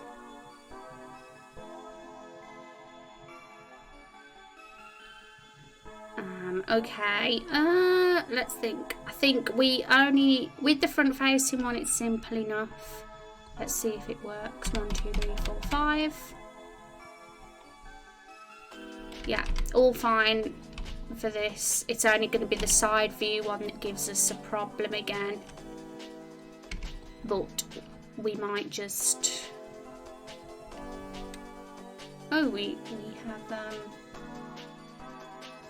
a bit of trousers in the way of the hand there, I noticed. Was that in the masculine one? I don't know, I have to double check.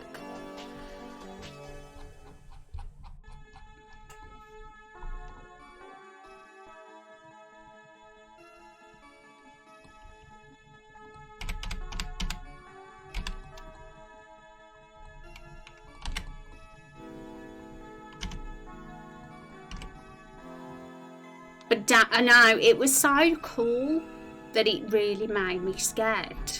I mean, I don't get scared easily.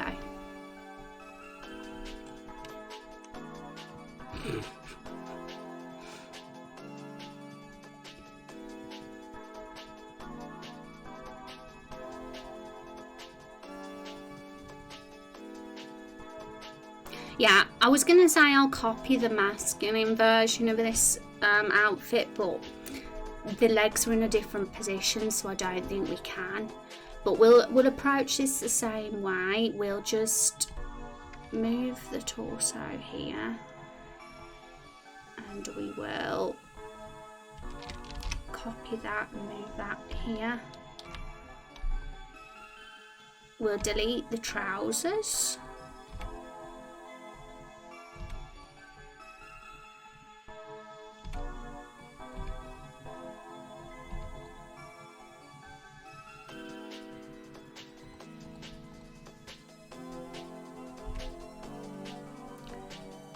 Keep the shoes on though, because they're fine. I'm having pizza for dinner tonight, everyone. I hope so anyway. I'll cry if my family have changed their mind. I think that position's how it should be. Let me double check. Yep, that's fine. So, shoes, torso over. Now we got to just do the trouser business again. So we will. It was easy last time. It wasn't as daunting as I thought. Just fill the outline in with the darkest colour. I just use the colour picker to do that.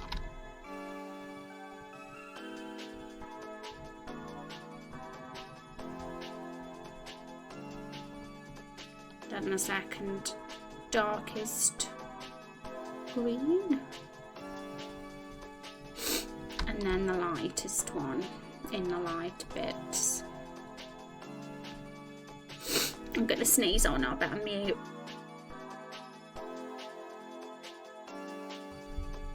I just did a big old sneeze. Pizza is so good. What kind of pizzas? Takeout or homemade? It's gonna be a takeout one today, which are the best. Well, the homemade pizzas can be great as well, don't get me wrong, as long as they're better than the oven ones, the ones that are just frozen. Those pizzas are overrated, but I love takeout pizzas, so that's what we're having today. Pizza's so good. Usually the Spanish junk, that was artistic, it was. But Ramsey's gone now. He probably just wanted to scare us and then run away.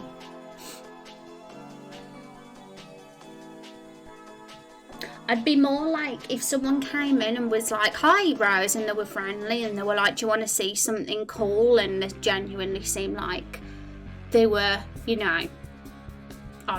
try and make friends with the community, then I'd probably be like, yeah, okay, and it wouldn't get timed out then. But I suppose considering that they were just a randomer and they came in and then went, it's like, suspicious. But it was pretty harmless. People have said a lot worse. If that's what the trolls I get, then I certainly won't complain. Okay, so I think that looks okay. I think that's fine. I think we're missing the black outline at the top. So let's just get that added.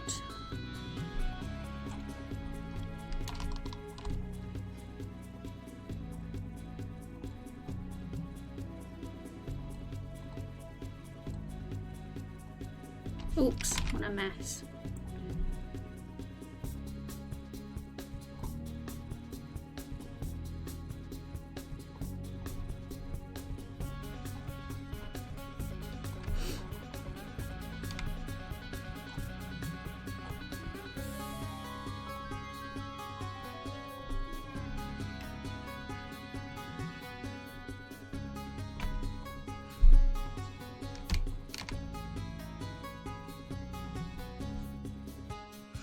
Man, I don't know how you're doing.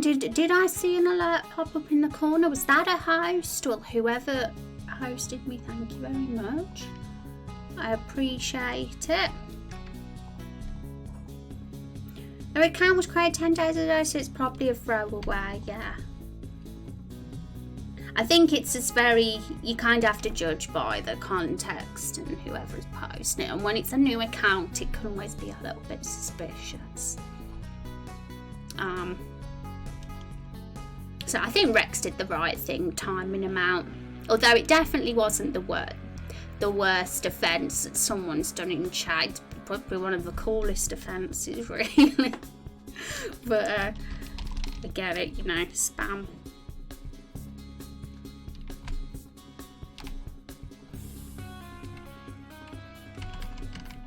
I genuinely got creeped out when I saw it. I'm curious what my face was like.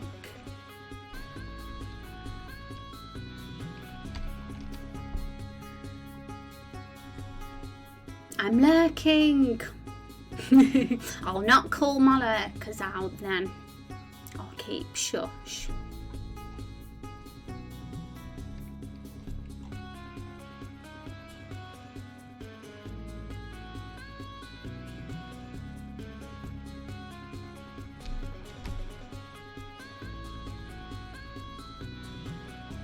Okay, so it's looking not too bad.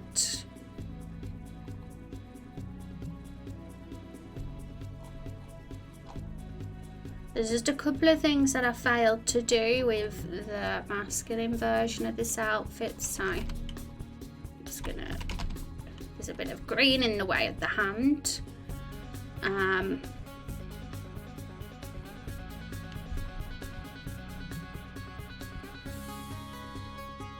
Oh, hang on, let me go back because I've still got the feminine body underneath, and that's bad. One sec.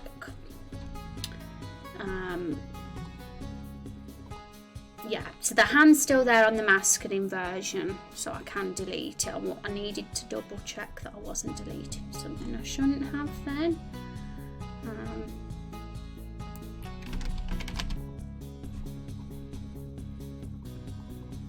And the rest I think is absolutely fine. So that's the... Okay, now onto the hunter outfit. So the warrior is done, and look, I'm very nervous about the hunter. It's a cape.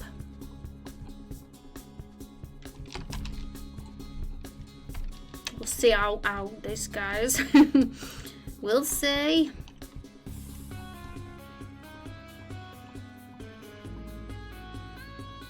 And there's not much difference at all between the man version of this and the female one, because there's just boobs there. That's the only difference. Bit of boob. The man one is more flat. Didn't have a problem with it. There's precedents that we don't want everyone posting, yeah, consider unreasonable, yeah, because then before you know it, there's about a bazillion people in chat doing that. So what pizza takeout restaurants do you have there, Dan? Go on pizza now. We're going to have a Domino's tonight. I know that Domino's is, some people kind of think Domino's is overrated, but I really like it. I like the one that we have here anyway. I don't know what it's like in the States for you guys, if it's as good, but I really actually like how their pizzas taste. they're very dry. They're not greasy, and I'm more into the I think it's a bit unappealing to pick up pizza and see a bunch of grease on the cardboard. So I like to sit with that. They're quite dry, so my personal preference. Only Persians say they were free to keep chatting if they wanted. Yeah, anytime pizza is mentioned, then I get hungry for it too. What about you guys? What's your favourite like pizza type, like pizza brand or pizza restaurant or takeout? Yeah, I don't think anyone in the world would like pizza. That would just be... I don't think I've ever heard anyone say they're not into pizza, ever.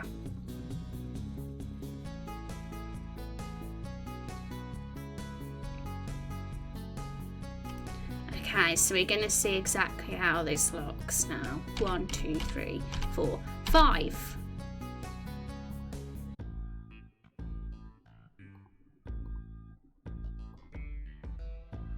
Okay. Hang on, let's go. Let's make sure it's alright.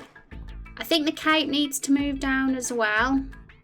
Because I could imagine when someone wearing a cape crouches, the cape would also touch the ground, right? It wouldn't stay in the same position. So I'm thinking...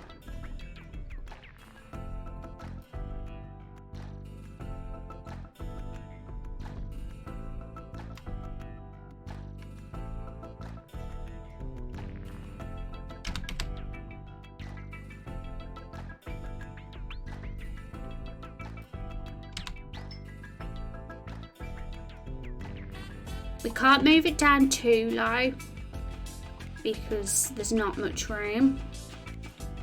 But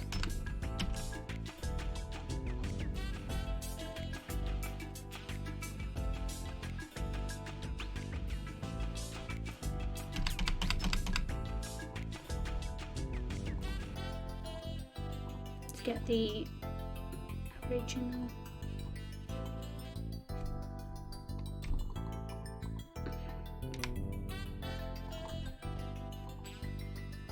Might need a little bit of work, that cape. It's a difficult one. Any thoughts on how a cape would look when you crouch? If it wasn't for the cape, it'd be easy peasy, right?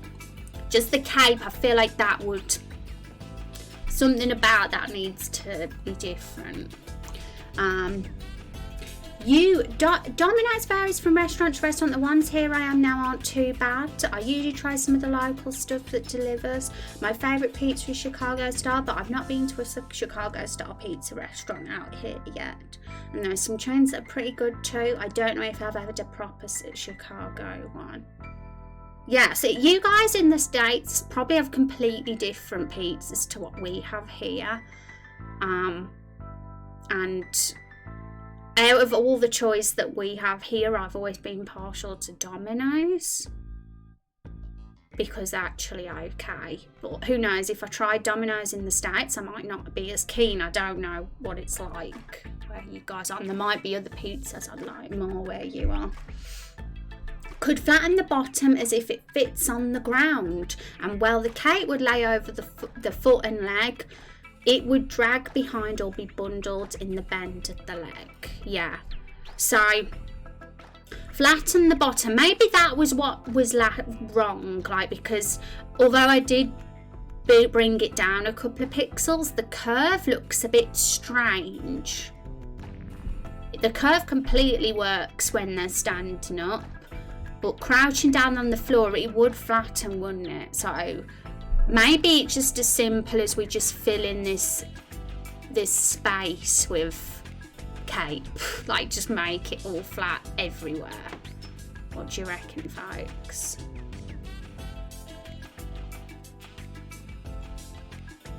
So we could completely do what we've done, but just fill in these gaps here with green cape. And then it would give the illusion they're on the ground, like, right. We'll try and see how it looks anyway. As for pizza, the worst pizza I've had is Hungry Howie's or Imo's pizza. hate St. Louis style pizza, and I used to live there. Well, I've never even heard of any of those brands, and I'm glad I haven't if they're bad.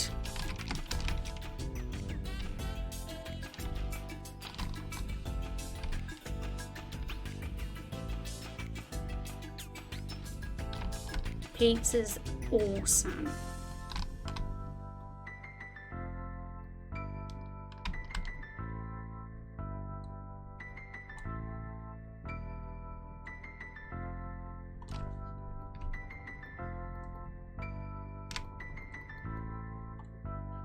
Let's look at what it was like before. It's a little bit square on this end. Maybe we need to...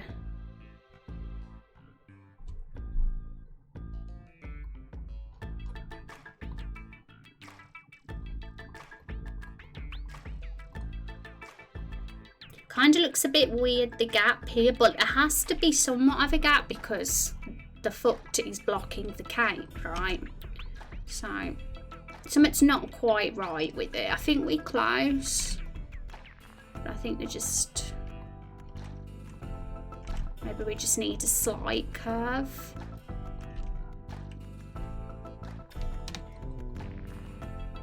Something like that, maybe. Looks a bit better than before.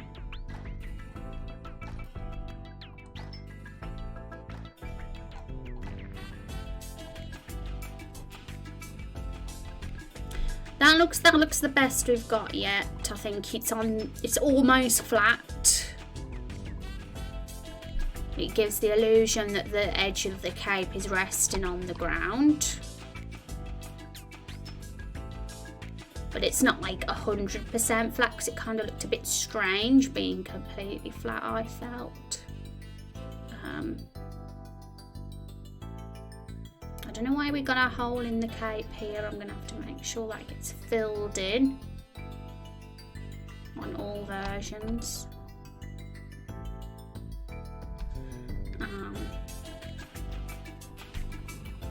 I don't think that's too bad, but it's going to be the other versions that are the tricky ones.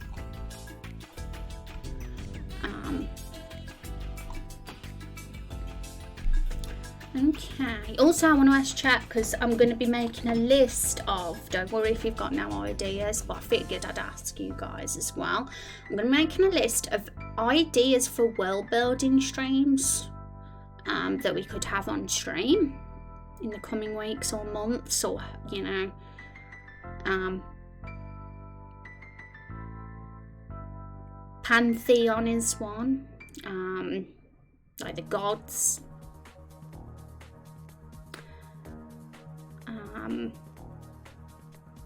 Festivals and the calendar,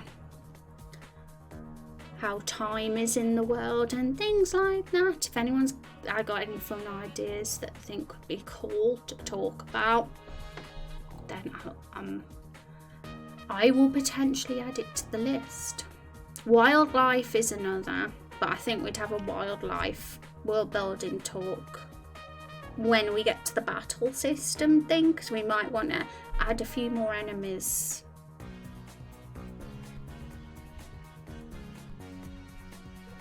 And make, you know, like have animals in, you know, the bloom. And think of cool names, our own version of names for bunnies and deers and things. We won't just give them boring names.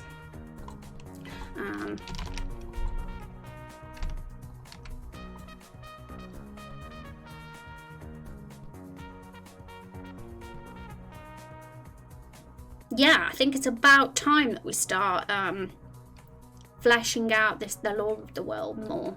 Simply because I think streams are a good place to do that as well.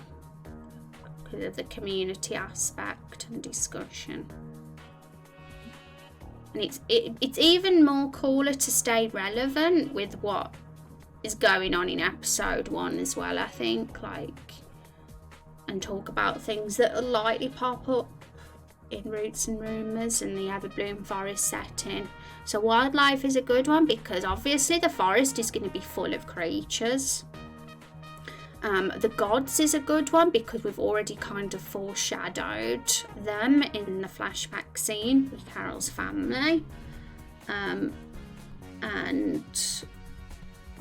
the calendar and festivals could be a good one because we said that during Carol's flashback when her parents got smashed, there's a food festival buffet happening in Lakefall, so we could kind of figure out what festivals would happen when and when.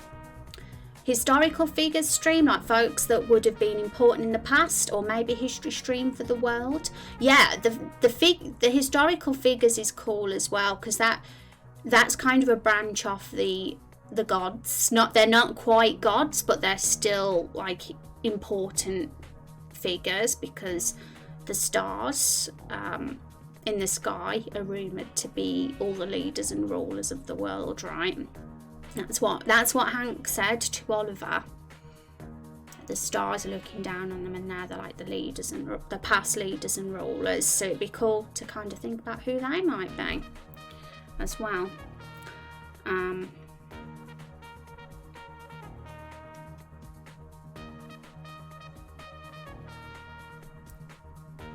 So if anyone has any thoughts, like, just feel free to say them and I can add them to a list, and it'll give me a few ideas on stream ideas that we could have.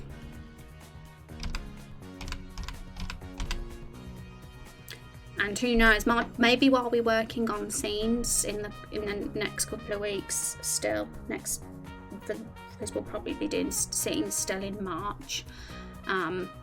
There might be some other thoughts and ideas of things to talk about too.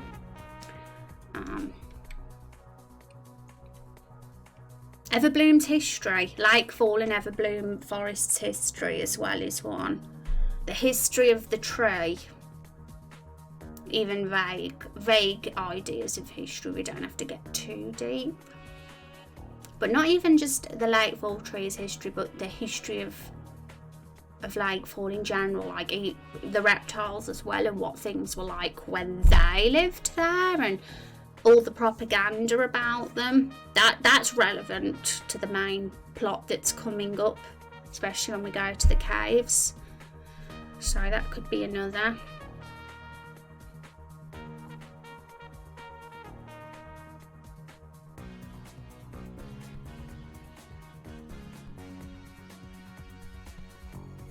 Okay, so how's that looking by the legs?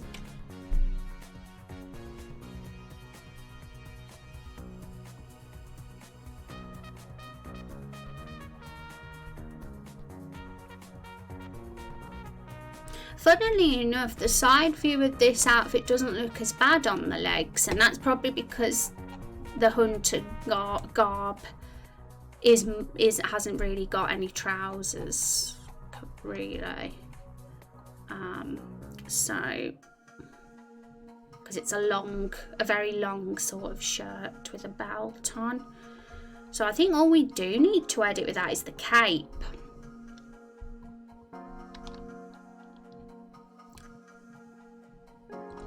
So if we make it touch the ground.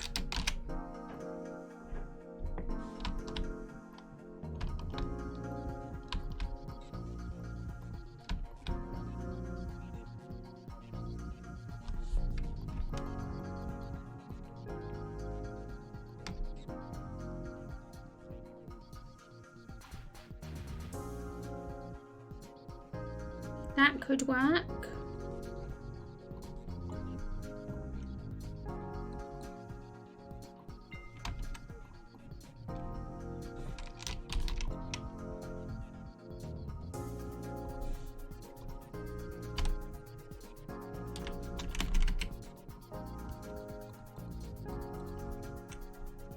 Now it's the back, the front, well, the face in front view, and then we got to do the Lady Hunter gear, which isn't much different to this gear.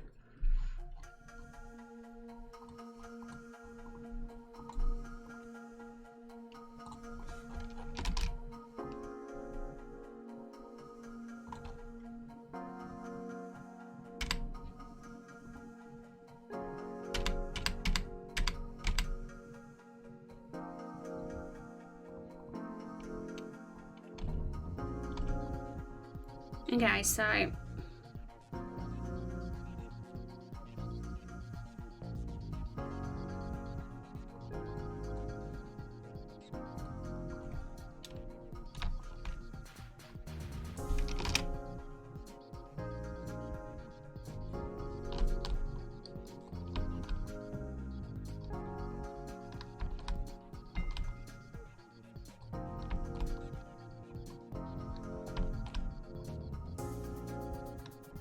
I'll make it straight first of all, but I'll probably decide for it to not be as straight like I did for the front facing one.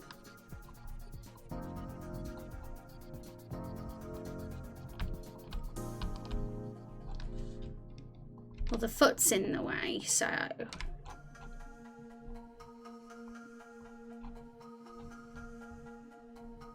what did it look like before?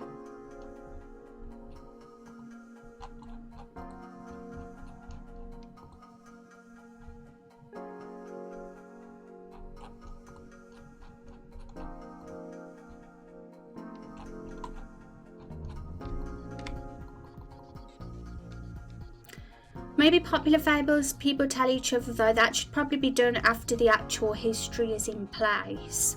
Sounds like a fun idea, and that's probably true. Get the history in place first and then think of those things. And with regards to history, it's such a broad thing, and you know, it's massive. So if there's any like specific history that could be really cool to develop at this point in time, and feel free to suggest thoughts rather than the whole of history ever. If there's anything specific, but anything specifically that's relevant to Lightfall and Everbloom could be great, considering that's the setting for Roots and Rumours. It doesn't always hurt to think of history of other parts of the world as well, you know, so we to like think a little bit about the potential elsewhere, but definitely useful to think of where we are right now, considering that's where we are as the player, and that's the part of the world we'll be experiencing. We ourselves would probably be a little bit naive to elsewhere in the world until we actually get there.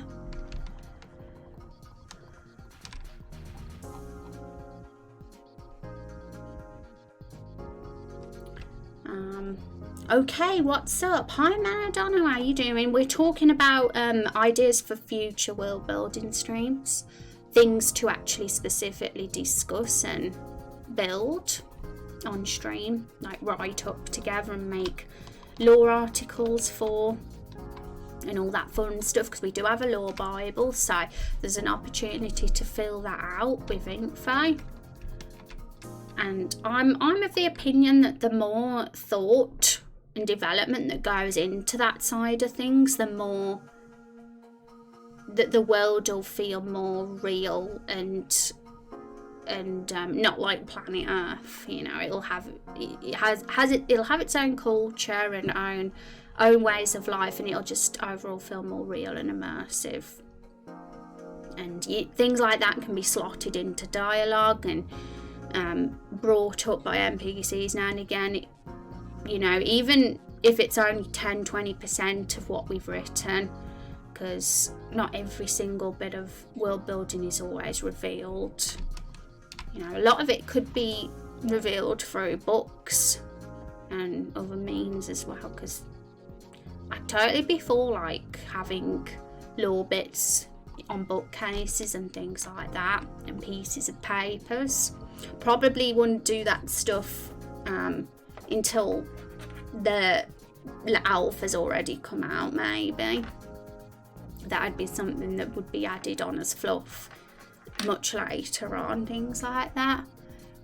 We're getting the foundation of the first the 6 main quests down first, and all those details of the world and the features will be added on top of that afterwards, probably. Okay, so I think that's looking fine, so I'll save that.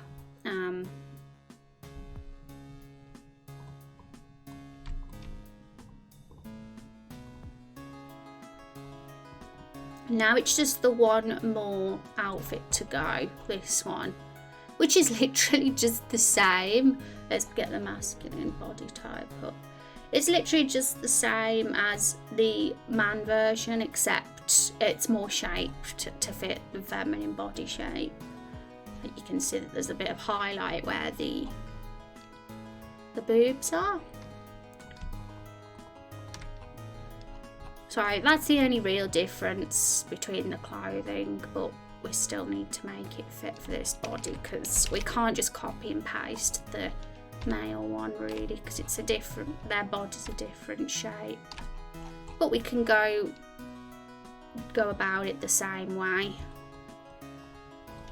Same process, and this is the last thing. So I think our crouch animation has been successful. To be honest, I think we'll get this done by the end of stream for sure. And the fact I've done this on stream is pretty cool, I'd say, because I'm not very good at doing work when I'm on stream because I get distracted. So the fact that I've managed to do it in a single stream isn't too bad.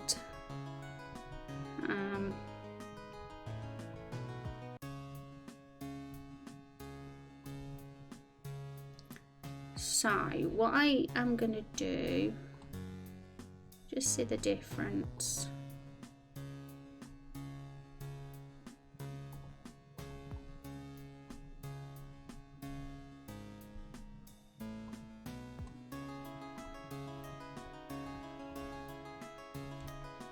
Hide that for now.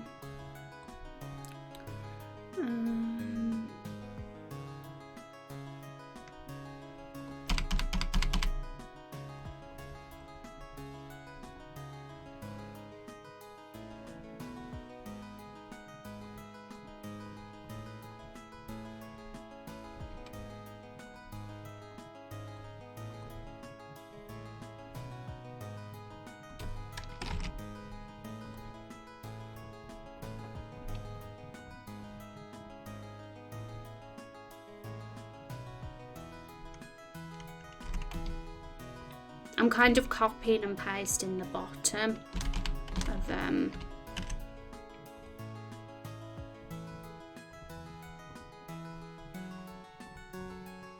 the cape so it can be consistent and the same. So I'm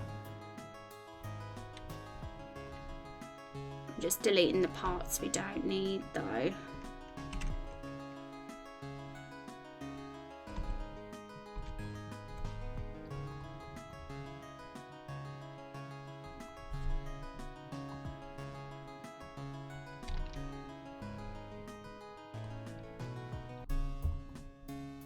So the difference is nothing really, just the male one's flatter, the shirt doesn't have the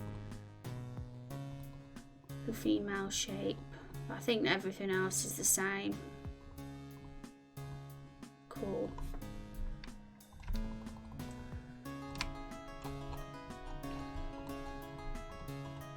Cool. Yeah. So if there's anything that would excite you, chat, to talk about, and yeah, totally make sure you suggest it. That if you're partial to any particular world building things. But what I will do, because I know that Mia Bike gave me a massive list of like world building categories. I can have a look. I'll have a look at that again to get my, you know, to refresh my mind on all the things that can be potentially be discussed, and I'll highlight relevant sections that might be really good to do at this point in time. So I think it'd be good to break up our stream with a few world building ones in between all the scene making and all the battle stuff when we finally get into that side of things, because scenes and then battles will be what we'll be doing until May. I'm thinking end of May. End of May is my target for the first playable build release now. And I think that if going at the pace we're at, we could meet that also. And I'd like to have a few building streams in between doing those, because I like the break as well, especially when things get intense. What is happening here? I've merged a bunch of assets I shouldn't have merged, and that's because I merged them together, didn't I? All we'll do is oh dear.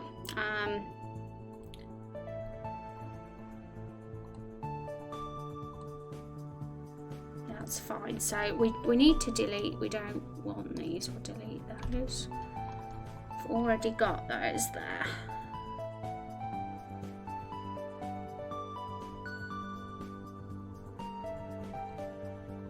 Okay.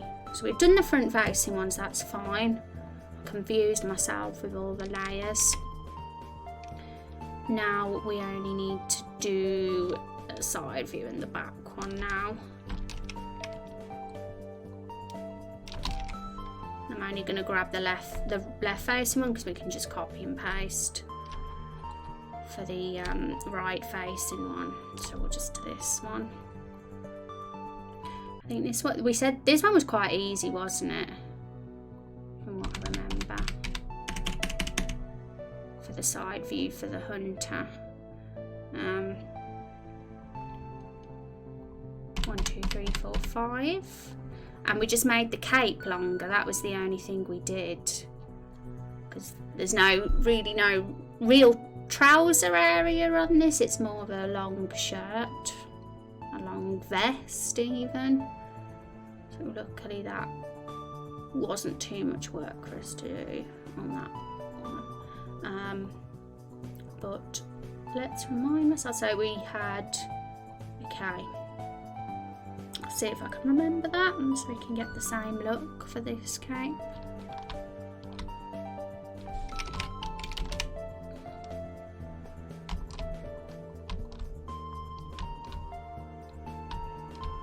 I think that's the same.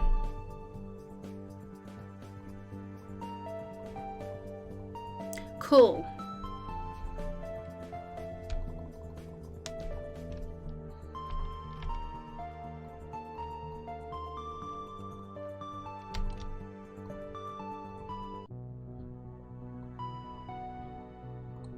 The good thing is, once this is done, which it's close to being, and I've set it all up with Sprite and it's working in game, which this bit's the hard bit, the Sprite bit's the easy bit.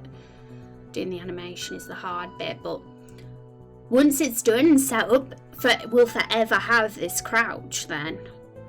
It'll forever be used. Whatever scene we want to use it in, whatever, whatever in the game we want to use it, it's there.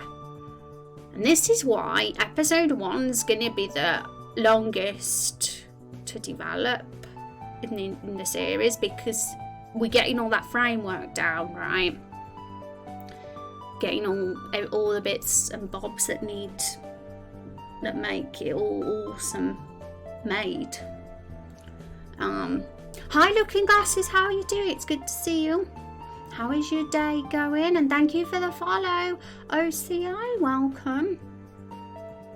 Well, specific to Lightfall, we could look into what humans were doing before they took it over and what spurred their leader at the time to go looking for somewhere to settle. Yeah, I think so indeed. I think the history of the Lakefall settlement over the generations and eras, it'd be really cool to do. Like, figure out the moment that humans started living there, what life was like before they lived there, and even like really olden times as well, like well before even the reptiles lived there, what things were like when the tree first grew as well, because the tree has probably got a really big history, and we know that it's sentient now because we know it's talking now because things have come to life in the forest.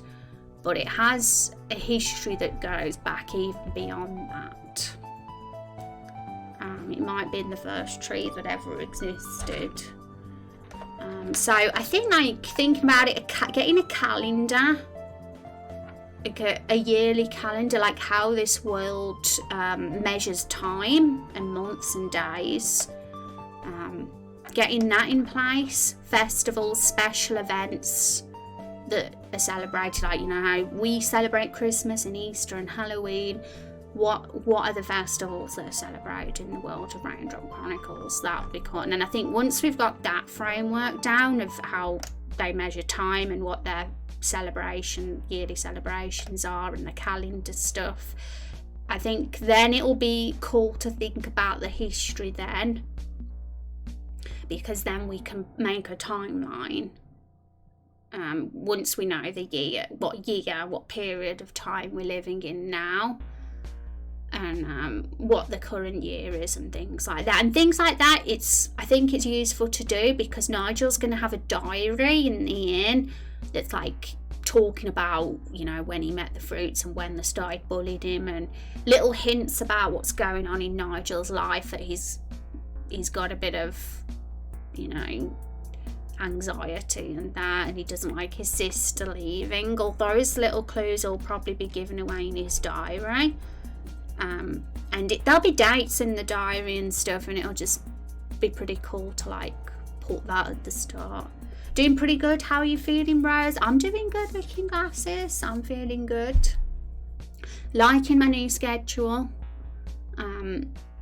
It's super good for me. Sometimes as streamers and creators feel pressured to stream more because we want to, you know, get the exposure and have our communities thrive and stuff, but I think it can like be bad in the long term, especially with someone like me who has such a, you know, is a game dev with it. I kind of have to have my breathing time as well, so it's going well for me. I feel like overall more relaxed, and like I'm not rushing as well. The pace is better. Where were we? Oh yeah, we were copying and pasting this.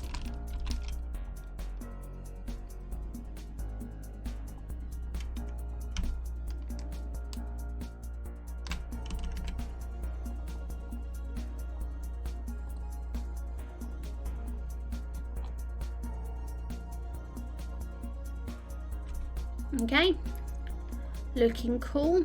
So anyone who's just coming in, we are doing a crouching animation today, that I figured would be good to do now, because we're at a point in the scenes and game where we might need to have this happen a little bit now and again. It's going to be a very common animation, like when you pick up items and stuff especially. And we luckily, like, it wasn't too bad. There was a few little challenging bits with it, but overall it wasn't too bad to do. It's probably one of the easier animations, if anything. And obviously this will work with every hero type and combination you have, which is great. There wasn't too many combinations to do for this animation. Now we've got a layered hero system. It would have been hundreds of combinations if we had it the old way, whereas it was only like 6 skins and 4 clothing types now, which isn't as bad at all. And obviously over time we'll have more, because we'll have more outfits and more things. I don't think episode 1 will have too many different outfits for the hero, though. There'll be one piece of armour for each of the classes sold in the shops, and maybe a secondary gear that you can get from a secret quest or something, or a special thing that you can make or find, who knows. And that's not too bad, an extra few outfits.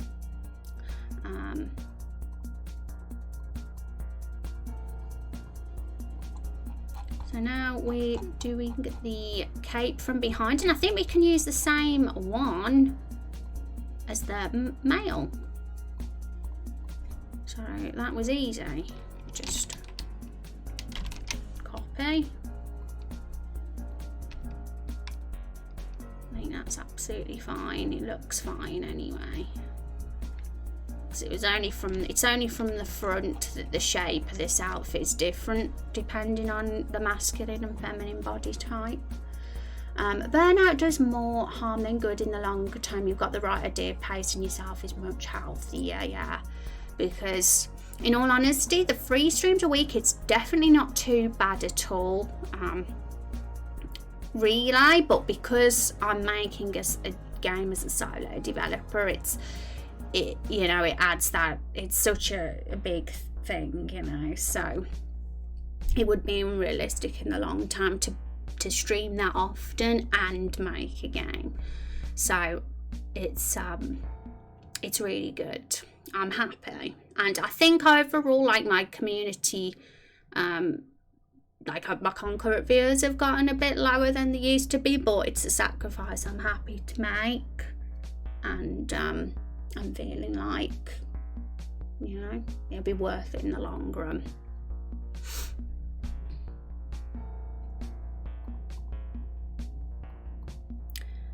So let's merge them together.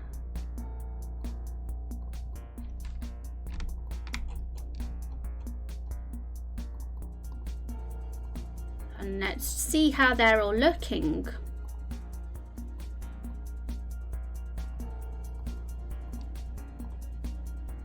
Yeah, they look awesome. So the only thing we haven't done, like, the clothes have been done, the body positions are in place.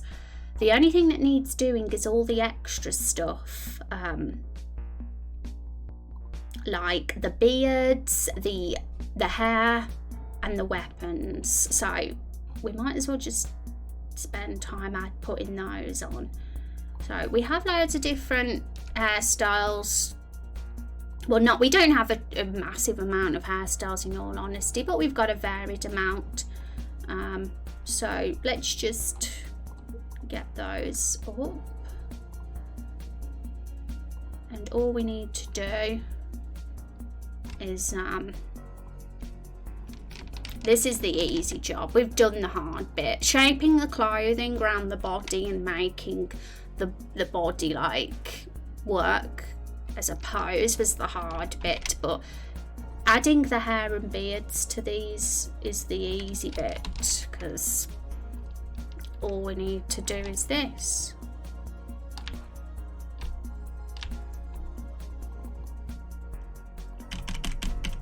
And it's done. We don't need to change the shape of the hair for this animation, because it was really only the legs that were the hard bit.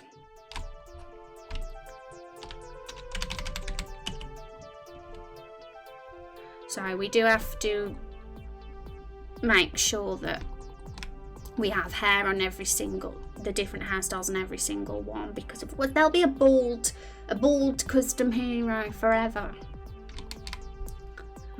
It's a bit of a monotonous job making sure all the hair is added to each sprite, but it's pretty easy. It's just about getting them in position. I need to figure out how many pixels this hair is. I think it's 2 pixels above the bald head. Yeah, so gotta make sure that's correct. Now it needs to go up 1.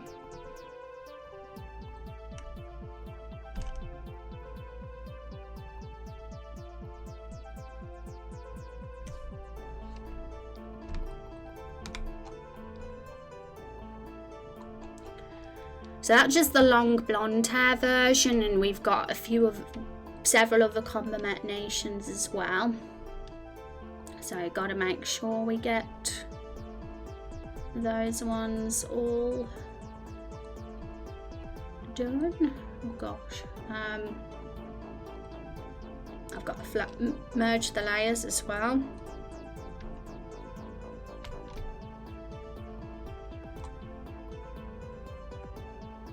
Wrong ones.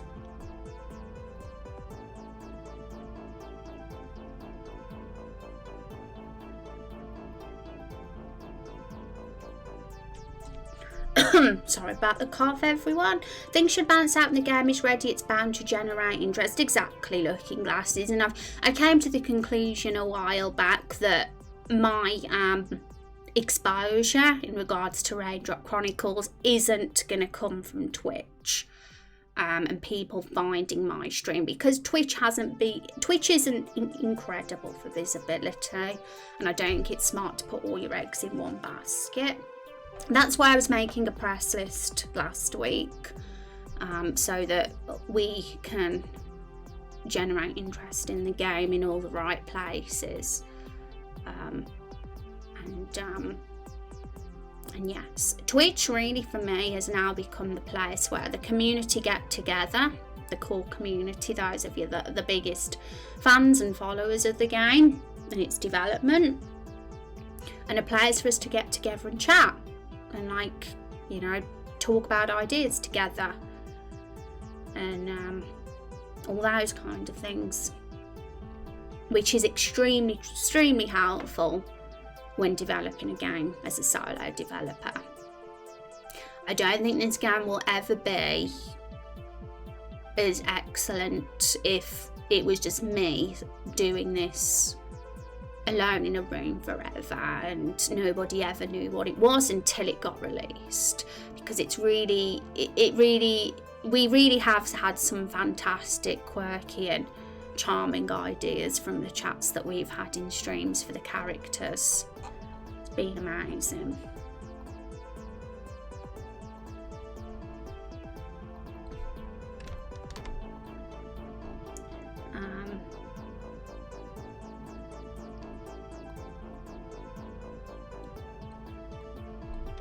So I think those layers have to go together. No, I'm doing it all wrong.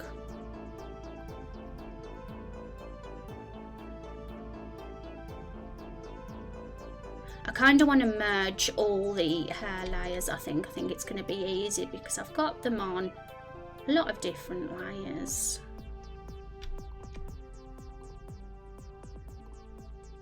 There we go. If I put them all on one, that's great. I think I had them on separate layers before because the old composite hero system we had needed to be that way. But the new one, the way we're doing it with Sprite, they don't necessarily have to be organised that way. So there we go. So I've got to just do that for this row of crouching sprites. I've got to put all the different hairs on.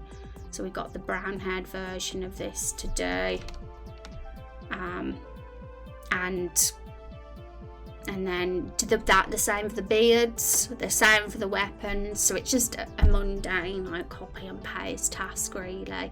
We don't have a stupid amount of combinations. We've got full hair colours with 3 different hairstyles. So that's 12, isn't it? So I've just got to do it 12 times. And over time, who knows, I might add more hair colours and styles. I mean, someone did suggest a grey hair colour. So we might see that pop up in the second playable build maybe. Because I wouldn't rule out extending the character creator choices somewhat with the different options you have available for customization, but I don't want to get too ambitious about that at this point in time.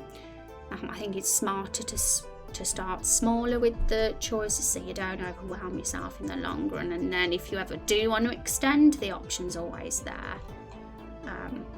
And we did say that we might add a 3rd character class in a future playable build as well, but it's just Hunter and Warrior for now. So I am glad that I've got the crouch animation done. So that'll be really cool. We can see how that hero looks in game crouching, and although we haven't actually tested the animation yet and how the hero looks when they go from standing to crouching, I think it'll look fine. Because it's only one frame. It's not like a whole animation. It's just a change in a single frame. So that is, yeah. So I don't know what we'll be doing next week completely, because I'm not back now till next Tuesday and Thursday are the stream days. So I'm not 100% sure what we'll be working on then that far ahead, because I tend to get quite a bit done on my 4 days off. So who knows where we'll be by Tuesday. We could have like something a bit different to do. So either it's going to be something related to a scene we're working on, or we might have a discussion, world building chat. It all depends on where we are and how we feel. There might be a screenshot Saturday this Saturday as well. Might be all going well, unless something happens and I'm like, actually that needs polishing a bit more. But there could be a screenshot Saturday. So if you follow us on Twitter, you'll see that. Once you've got the foundation set up, it'll be quicker and easier to add things later. Exactly. And the foundation is the hardest bit. I mentioned that a bit earlier, actually, funny enough, Looking Glasses, how the development of Roots and Rumours, this first episode, is like potentially double or triple the time of what any future episode will be in the series, because it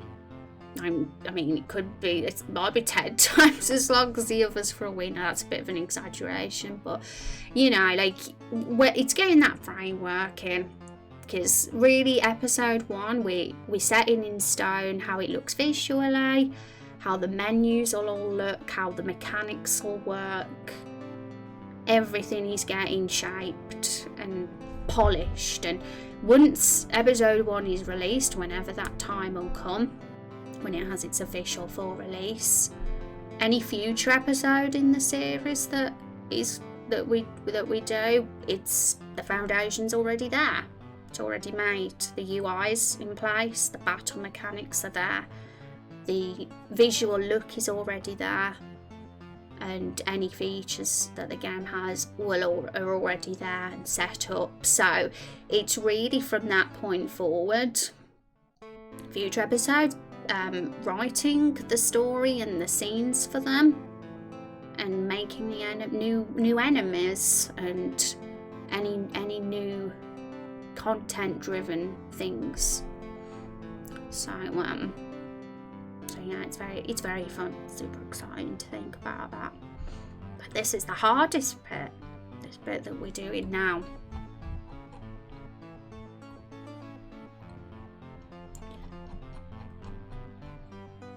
Okay, so I'm going to stop here now, I think, because there's a few repetitive tasks for me to do. I need to get all these different hairstyles that you see here put down on those 4 crouching sprites that we've done. And as you can see, there's a few different ones. There's also the weapon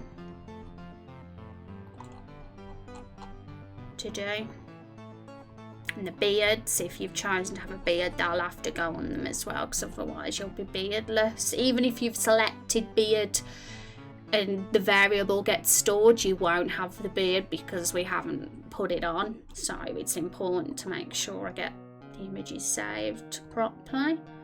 And then yeah, I'm really happy we've done that crouching animation. I wasn't sure how long it would take, but it was reasonably easy enough to do, which is a good feeling. So over the weekend, my long weekend, my 4 days off until Tuesday, I'm going to just be, churning away at the scenes, getting things added and polished, and we'll see where we are next week and what point we're at. And I'm thinking now we will be starting to get screenshot Saturdays on a regular basis, because we're working on scene work and we've got the custom hero creator like 99% done. The opening scene with Carol is like 95% done. And then we've got the scene with Nigel with his blanket. And then we'll have the scene where Carol joins the party, which I'm currently working on now. We could potentially get about 5 scenes out, screenshot Saturdays out of that. We'll have plenty of content to post. So it's fun times. Good streaming. I hope I can help with getting the word out on this. Oh, well, thank you, Hold. That's very kind of you to say. And by the time the first playable demo comes out and we have our Steam page, that will be when I start actively trying even more to get word out myself, because it'll actually be something to show. But screenshot Saturdays are always a good opportunity to get word out too, because that's people get a peek of the game and they see a little sneak peek, you know, so that's always fun to show off too. And there was a period in time when I did screenshot Saturdays for a few weeks last year, but I stopped because I ran out of content to show off. And those scenes now that I showed off then have been like revamped since then, so there's going to be a lot of extra stuff to show off. So exciting times. And hold up, did you do your little, because I know you're a guest on a channel, aren't you? Is it a podcast? You'll have to let us know when that is, or post it, and I'll definitely, even if I can't catch it live, if it is been happening live, I'll definitely be having a peek afterwards if it's available to watch. Will do, yeah. So I'm going to have a look to see if anyone is online for us. Who wants to do a Raindrop Chronicles trivia? I'll put it in chat.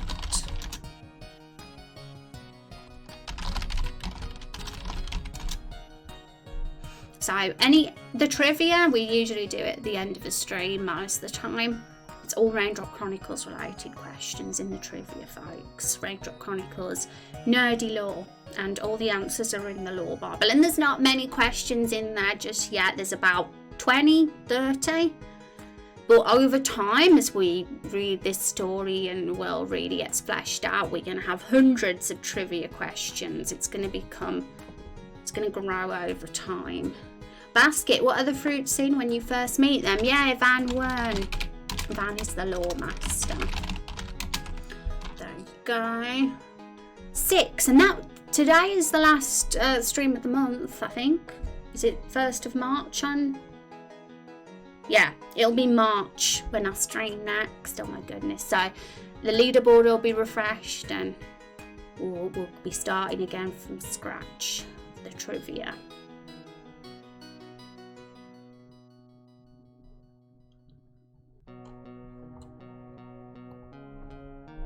Hee yay, I keep the colour. Indeed. Van has been kicking butt as lore master. Alright, so today I'm thinking of going somewhere a bit different.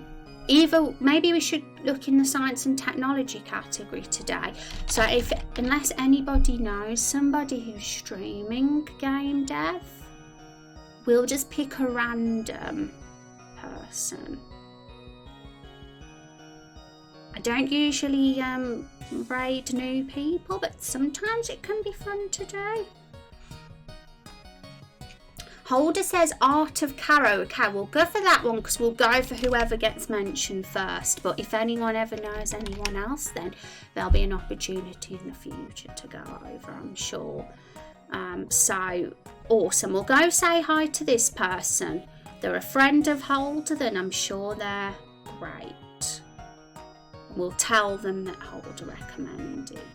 Manadonis is the old man. We'll keep that name in mind next time, Manadono, and we'll go over to them because Holder said Art of Caro first. We'll go there this time, but yeah, definitely in the future. She's just starting out in RPG Maker and also does art. Awesome, that's great.